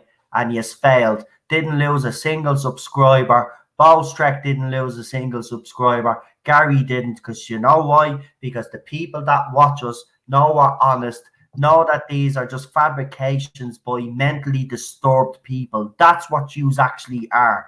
For people that come out with allegations like what yous have come out with about me, Ballstrek, and other people is mentally disturbed. What yous are saying is vile. Don't give them the attention. Just don't give them the attention. Generally, I don't. But in this case, this is different. The Ballstrek is right. Normally, Ballstrek would ignore shit like this, right? And so would I. Well, a few times I've went after them because I don't mind the drama sometimes. But this went too far. You don't come out. I don't mind if they call me sexist, bigot, transphobic. I don't really give a shit. But when you call someone a child molester, which is basically what they called me, Daniel, and a few other people in my comment section on my videos, and then the people go around and accuse Ballstrek of the vile, disgusting things, and then for the person to be bragging about it and to be blatant to actually to actually tweet the 3 of us and actually tag the 3 of us in a tweet to say, yeah, it was me that did it. I don't give a flying F. Blah, blah, blah, and then going on to YouTube to do a video to brag about it.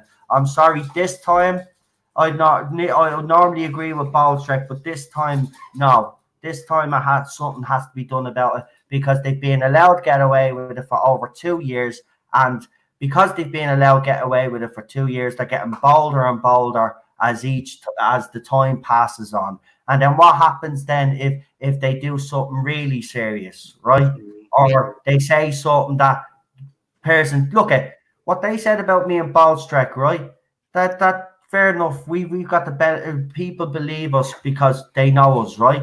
All it takes is one person. This is what I keep saying to people. It only takes one person to believe that feckin' idiot, right? Or those feckin' idiots, right? And then you're bombarded then, like Ballstrek was, like I was, and my subscribers as well. It's unfair and my subscribers have to put up with this bullshit as well, right? Just because I have a different opinion to them about a TV show. And yes, Ballstrek is right. Let's get this into perspective a little bit, right? I might love this show, right? I grew up with it. I do have an emotional attachment to it.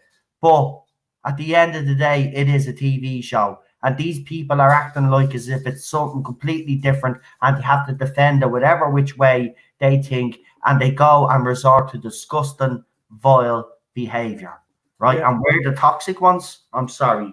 Well, one thing that, and I want to make clear is, up until this week, like I've been called every name in the book and Yeah. then some. Like it's a daily thing on YouTube and Twitter. For the most part, honestly, with my YouTube comments beyond the first 20 minutes after a video is posted, chances are I'm not going to see what you write anyway. Because when I put up a new video, they come in by the thousands. So I have no idea what's in there, and I really don't care to find out.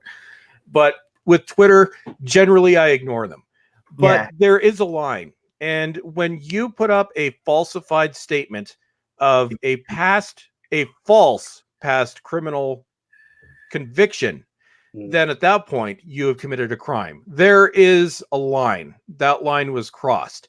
And last night I think I showed you some of the tweets, Noel, but I was going off on people on. It's very rare for me to do it, but I went off on everybody on Twitter last night. Yeah, because I'd pretty much had it. And like I said, up until recently, I've only 5 people were blocked, and each of them were blocked for a reason.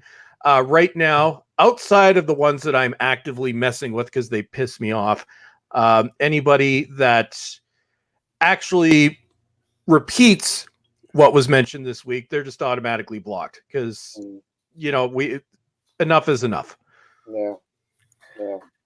Yeah, it's done. They've crossed the line now. Whereas before, we don't mind, as Ballstreck said, the other names.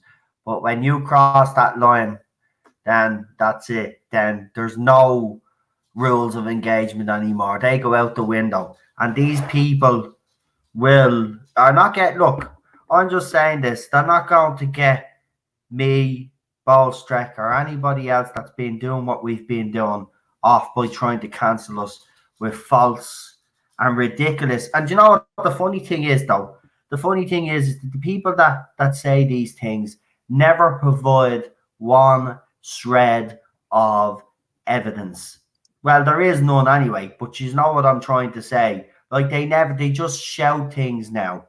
It's like, it reminds me of that Johnny Depp's Amber Heard. I heard now there's audio. I haven't listened to it, but apparently it proves that Johnny Depp basically didn't. That woman is still working, and his career is basically being. Oh God, I heard the audio clip. Yeah, I heard of that too. That was just disgusting. So, this kind of cancel culture is a thing, and it's real, and it's not nice when it happens. I have to say, like, don't get me wrong, it's not nice being called the names that are being called, but I haven't let it get to me this time, because there's one thing: only people that are mentally deranged come up with stuff like that. So, I feel sorry for them. They need help. And that guy in particular, actually, when you seen that video, was actually cringy. You actually need help, mate. You actually that individual is and the sickest attacks I've had, and you know what they are because you see them too. Like, what he has done is, and what he did before this was absolutely sick. Like, just deranged. And how people are there. Don't understand how people. Yeah, he is. He needs help. But looking at his video, he seems that right. I'll tell you what this is. Right, he seems, and by the way, we're mentioning no names for a reason. But this person, to me, when I seen that 10-second clip, seemed to me a person that got off on what happened to you. This person, I would say he's as close, and this thing has been going on for about 2 years. This person is actually evil, and I don't say that lightly about many people, but there is something seriously wrong with this person. And it's not just me; it's stuff that a lot of what's happened lately. He was directly responsible for. His behavior is erratic. Even his first video where he attacked you on your hole when you did the whole video. Oh, the Rosa video. No, not that one. Oh no, the other one. Bullstreck is lying to you. Canceling thing where you actually didn't say that. You said that there was a cancel culture out there, but again, they were talking about the heading of your video and all, and how you were talking, and then you could even see at the end of the video, he lost control at the end of the video because his language started getting very erratic. That guy certainly needs help.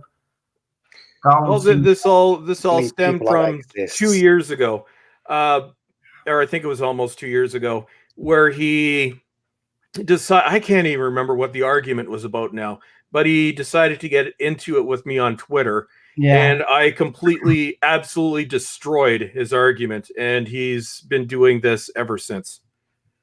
Yeah, well, you know what? Some people like that, Balstrek, you know, because you've done that, they probably felt they got humiliated, and now, because it's the type of person I've seen before. Now he wants to try and humiliate you in every time possible, and you know, all he's doing is showing that he actually needs help. You're showing that you actually do need help. You need some psychological help. And the only reason why I know that is because I suffer from mental health issues myself. So I can see the signs. And you clearly do need some sort of help, or you need to be taking those happy pills. But you've got a personal vendetta, definitely against Balstrek, because I've even replied to you and you won't reply to me. So you're definitely got it in for just him. I've got my own personal stalker as well. And I've got this new guy now making all sorts of allegations now. Yeah. Right, so I've got my own one now. And the two of them, I'll just say to the two of you need to take a step back. You need to go and see your doctor and get help. Whatever's happened in your past life is not my fault or Balstrek's fault. So don't be taking your shit out on us. Because at the end there, I'm sick of it. There was no need for the attack on Balstrek. No need. It was totally. It was the. Do you know what annoyed me even more, Balstrek? It wasn't the fact that he posted it in the first place, right? That's vile enough, right? But what was vile was to see people that I was even following, right?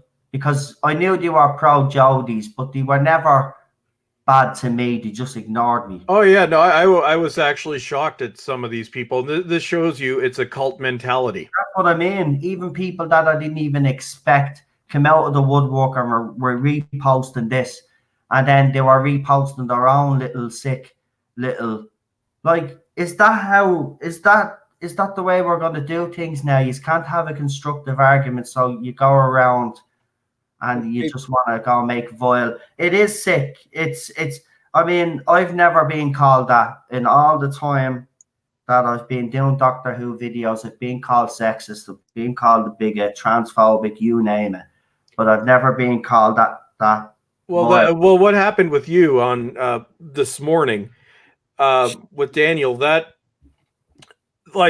is pretty much the same level of low. They're trying to. No.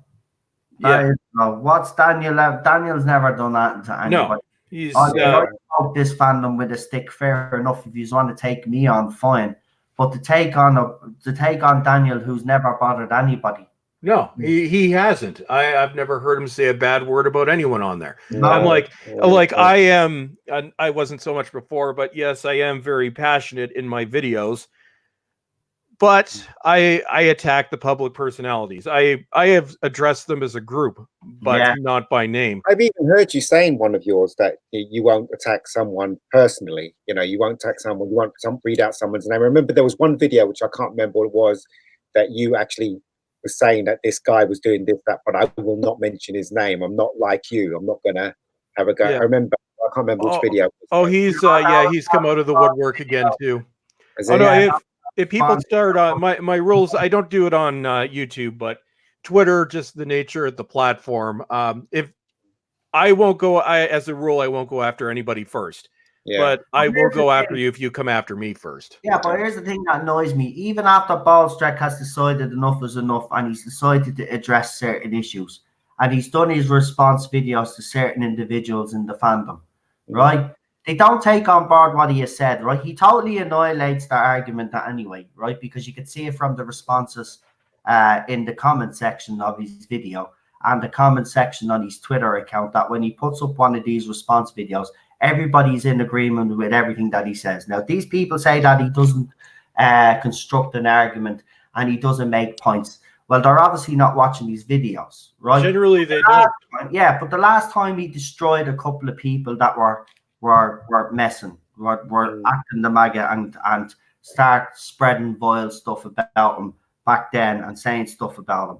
So he decided to respond to it, and it was probably, I even said to him at the time, this is probably one of your best videos you've ever done. He looked at it from, he analyzed everything that he said. He broke down every single one of their points, and then obviously then gave his answers and addressed all their points, right? So he broke down their argument, made a show of it. The video went on to do very, very well. The early views were absolutely bloody crazy for this video, right?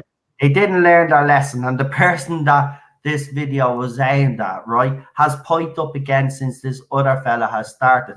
These people just don't learn their lessons. You gotta let, you were taught something, you were given a very valuable lesson. It wasn't done with any vicious intent, actually. All the arguments that he's put forward were broke down, and he gave valid points, right? He responded in a nice way, right? And you have started on him again. I mean, did you guys? But here's the thing: Ballstrek, me, and other YouTubers have done nothing personally on any of this. Nothing. Did you guys see Jeremy at Games and Geekers? Sorry, Games and Geekers. Or Geeks and Gamers, yeah, that's it. Where he was on a forum that was against him, and they were saying that Doomcock was lying about certain things he was saying, and they were saying that Doomcock didn't say that, it was rumor. And then Jeremy pulled up a video, and he was saying, "Listen to this." And right at the beginning, Doomcock says, "This is a rumor." Yeah. And even when they were presented with this evidence, they still had a go at Jeremy. Yeah, Doomcock, because he does have his sources, but yeah, he's always been very careful to say this is a rumor, this is not fact. Yeah, but they just ignore that part of the video. At the start of the video, he stressed it out several times in the video. I watched one of his rumor videos. He comes out, he has his robot voice on, his mask on. He goes, "I must stress that this is just rumor." Like he tells them. So look, it's the same when I was doing rumor on the video. People were calling me a liar. "Oh, you're lying to your subscribers. You're lying to your subscribers." Say, "You dummies." I said it's rumor and speculation. The point I'm trying to make is when you present them with the evidence, you still can't make them believe it. Do you know what I mean? It's like we got a £5 super chat there by Zadukar 7th Legion. As I said, £5 UK. "My disabled friend was doxxed. Done nothing wrong. One idiot said he was bad. He was not. He was in a wheelchair. The guy didn't even know him sick." So your friend was doxxed. They gave his info. Yeah, well, I've been threatened with that as well. I was threatened at the start of Series 12, and I was told that I'd want to be a bit more favourable with me reviews. Of course, I laughed in that person's face as I'll review or whatever which way, and then I was discussing it with other YouTubers like yourself, Ballstrek and Eddie Ascaro and all, and we were looking at the way the fandom was, and I said, "Look, I'll go into Spyfall with an open mind." And again, as Ballstrek said, Ballstrek didn't like Spyfall Part 1. I actually thought it was better than that we got in Series 11. But looking at it now, looking at the series now, I mean, it's terrible. I want to ask. I want to change the subject slightly. I want to ask Bowstrek. I'm losing it. What he thought of the very first episode that Jodie starred in. Because what did you think when you first? Because I'm trying to I remember when she was introduced and she was the Doctor, and I was really hopeful that. What did you think of the first episode? We're talking The Woman Who Fell to Earth? Yes, that one. And I'm gonna have to head off shortly after this, guys. I think we're gonna finish up now anyway, boys. And the video is still up there. I was fully willing to give it a chance. Well, last series I was doing my good friend Tony was doing the videos with me, and we watched the episode. There's actually we recorded reactions to the episode, but since BBC are assholes, I never uploaded that video. But I was fully willing to give it a chance, and in my first video, I was forgiving. I thought the performance was awkward, but I would have written it off as a post-regenerative psychosis. Yeah. So, and I even, with the music, with Akinola, I said it was nice for a change. Unfortunately, he's done the same thing in every episode, which is mash a keyboard. So the woman who fell to Earth wasn't completely, well, it when you look at it in context, it was.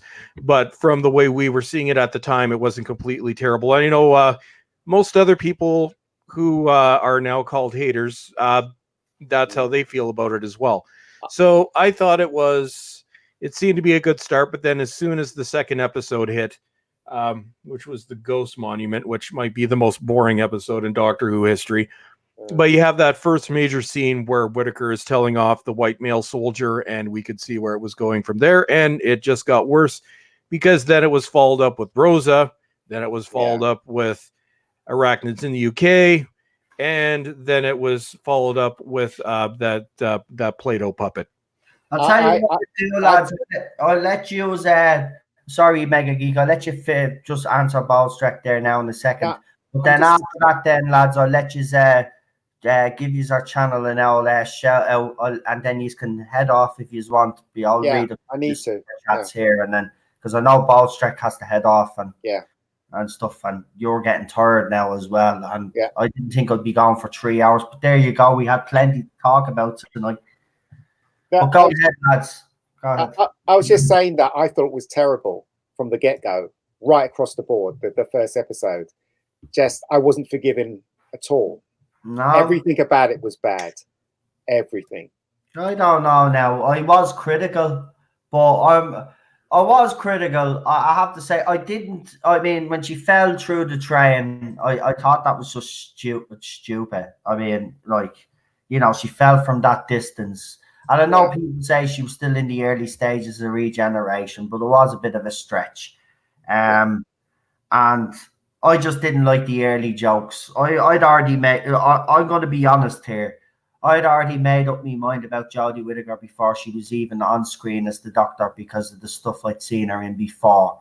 And when she was cast, and then the stuff that she started saying. So I'd already made up my mind. And the glass ceiling trailer, I remember the shit I took for that when I reviewed that, actually. And I ripped that apart. So, no, I made up my mind. I'm going to be honest I made up my mind about Jodie Whittaker anyway. But do you know what? It actually makes me laugh in a way and smile, because it's actually turning out the way I thought it would. Not as bad as I thought, though, I have to be honest. Yeah. Which is... Did we ever envision it being this bad? Ballstrek, I know you predicted things, but in fairness, though, mate, you have to admit, nobody envisioned it being this bad, though, did we? No, Nope.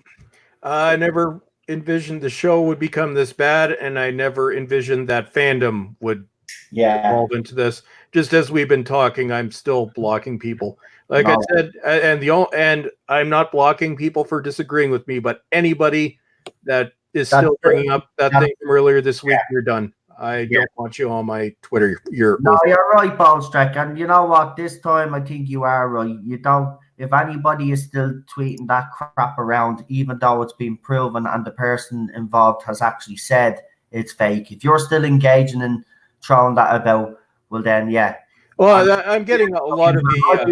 I've been reporting it anyway. I'm not afraid to say it. I've been reporting if I've seen it about, because it's totally disgusting.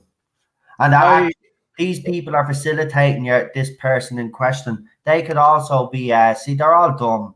They don't realise, even if you share something like that, just not realise that you are actually helping, you know, and not only that, you are committing a crime yourselves. You really should polish up on our internet troll laws. You obviously haven't got a clue what you are doing.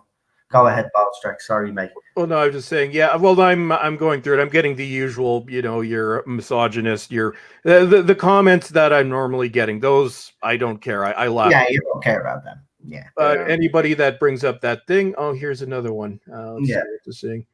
Right, listen, Mega. Hey guys, I've got to go. Really quick, just give your channel a quick shout out. Rebecca Gold, isn't it the series that you do?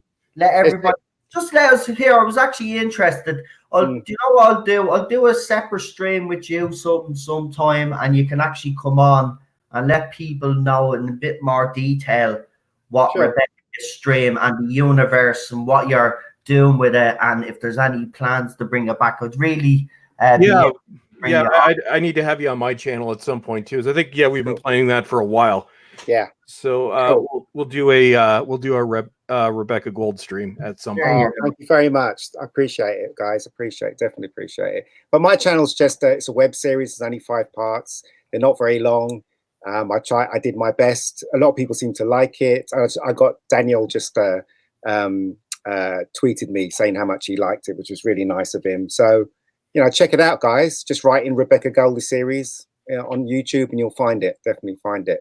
Thanks, Bostrek, for inviting me. And also, Noel, thank you very much, sir. No problem. Nice having you on again. Nice having you on. I might torture you next week and get you to watch next week's episode and maybe get you back on again. It'll be a fun time. Listen, look at it this way. Someone said tonight, there's only 4 more of these disasters to go. That's true. It's only 4 weeks. I think we'd be all right. We'd be all right. All right, listen, I'm definitely going to go. Listen, Bostrek, thank you very much, sir. And Noel, take care, guys. I appreciate care, my it. friend. And I'm going to be stepping out too, Noel. I'll let you finish. Just let everybody, before you head off yourself as well, let everybody know what you have up and coming on the channel there, mate. My schedule is nuts. So I have things that I want to do, depending on whether or not they'll be. I'll definitely be doing my review of this episode, which I'm hoping will be up sometime midweek. That's the top priority. I'm hoping that I can get another Batwoman video out. I'm only doing that occasionally now, and I still have to do Star Trek Picard. Yeah. The Batwoman. I look forward to that one. Yeah, I haven't done that in about 2 months, so I got to do a new woke Batman video. Those are actually fun to do. They make me laugh so hard, I have to hold my sides. I do. Yeah, you actually do seem to enjoy yourself more when you're doing the I have no investment in that show, and it's just so over the top that it's hilarious. Yeah. Well, do you know what? After Doctor Who finishes now, you can, I think Woke Batman's finished as well, so you could take a bit of a breather and then come back again when. Well, you'll have Picard to do. Are you doing Picard or are you going to review Picard? Or are you just going on? I'm not going to. I don't have. I only have time to do reviews, full reviews, episode by episode of one series at a time. So by default, Doctor Who has taken that slot. But I believe there's a slight overlap. So Picard, after Doctor Who is done, I might switch to the last few episodes of Picard because I think there's an overlap of maybe a couple weeks, and then I'll switch to that. But it's I don't have as much time to make videos as I used to, so I have to be selective. That's it, pal. Sure, busy man you are, busy man working away. Fun time. Guys, I'm gonna have to go. Okay, idiots. I have to go as well, Noel. So no problem, boys. Have a great night. Coming on, I'm just going to hang on here now and read a few of these super chats that I got. And, no worries. I'll talk to you later. Thanks for coming on. Yeah, have a good evening, guys. Yeah, see you, man. Bye. Paul Streck, thanks, Mega Geek. Thank you for coming on. We've got a £2 super chat there from Zadukar 7th Legion. He done a review of Star Wars and he was attacked.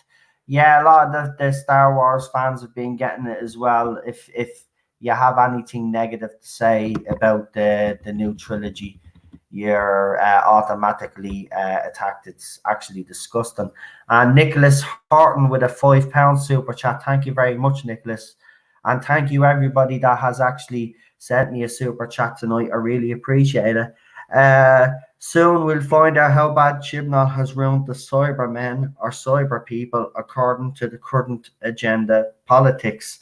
Yeah, I don't think anybody is going to be really looking forward to what's going to happen in the last 4 episodes. We've got 2 episodes to go before the series 2-parter. So we do know that it's ending on a 2-parter. Quite Russell T Davis, if I say so myself. So it'll be interesting to see what actually happens. But guys, I didn't give the episode a rating. I gave Jodie a rating. So for me, This episode was really bad. So it's in the minus range. Is it as bad as Orphan 55? I'll probably have to watch Orphan 55 again, but for right now, I'm going to give it a -7. I did not like this episode at all. Again, you know, it's just the writing, it just falls very short. You know, and everybody knows about Jodie Whittaker's acting at this stage. We don't need to keep bringing that up, but it's just so far from what it needs to be to even make these mediocre scripts half decent.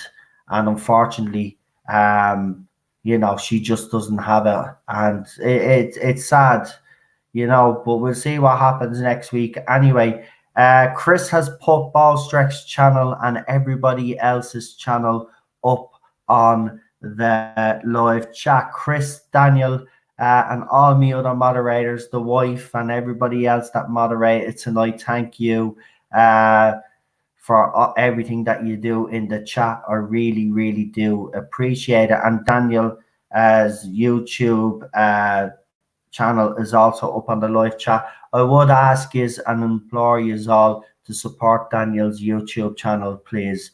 I mean, he does Big Finish. So if you want to hear someone talk about Big Finish, Daniel's YouTube channel covers Big Finish, and he'll be doing other stuff as well, I assume, on the channel. Daniel, don't worry about it. We all love you in the live chat, and we all love you on this channel as well. You know, and Chris, thank you for Chris has been my moderator. How long have you been my moderator now, Chris? About what, 2 months now, nearly, I say. And Chris he's always here. And if he's not here, he lets me know. He's been very reliable. Top moderator on this channel, I have to say. The wife and himself do, and the other moderators when they can pop in, thank you very much. Chuckzilla as well does a great job as well and looks after me YouTube, me Facebook channels as well. So I want to give Chuckzilla a shout out as well, because yeah, 2+ months. I really appreciate it, Chris. Seriously, what you call it, without you we'd be lost. And Chuckzilla as well. Chuckzilla does a great job on the Facebook groups and when he pops into the chat. So thank you everybody for subscribing as well. And everybody, there was 117 watching at one stage. There's 91 of you still hung around, so I appreciate that. I really do. If you haven't liked this stream, could you please give it a like? Obviously, if you didn't agree with that, you can dislike the stream. That's up to yourself as well. If you haven't subscribed to the channel, I'd really appreciate it that you did, along with all the other YouTubers that featured on tonight's live chat and Daniel's channel there in the live chat, and everybody that joined me on the panel as well. I will put their names scrolling across the screen there one last time. So we had Blue Bonnet Hoovian, Mega Geek, the Rabbi from Another Planet, Jason Scott, and Ballstreck. If you could give all those guys a subscribe as well, I really appreciate it. I'm not enjoying watching Doctor Who, but I am enjoying these streams with people that I really enjoy talking to. So I want to thank you all again for the super chats, for all the support, especially these last couple of days. We will talk to you tomorrow. We will have a video on the ratings. We will have other videos as well. We'll be talking tomorrow, and then we will have a live stream. If anybody actually wants to join me for a panel tomorrow night, I do have other guests come on, but if you'd like to come on as part of the panel, let me know. Chris, if you could do me one last favor, mate, if you can. I don't know if you're on Facebook, or if Daniel could do it for me. If you could put up me messenger for people. If you want to come on to the panel and you're a regular in the live chat, then we will bring you on. No problem. You know, we have to be careful in this day and age with our trolley oldies. you know, as they say. Right, listen, guys, thanks for joining me. I do really appreciate all the support. I know I'm rambling on now, so I'm just going to go. Talk to you all tomorrow. Have a good one. Good night. You have all been watching the official Tardis Zone. Thank you for tuning in, and we will see you next time. Do not forget to comment, like, share, and subscribe for more Doctor Who content.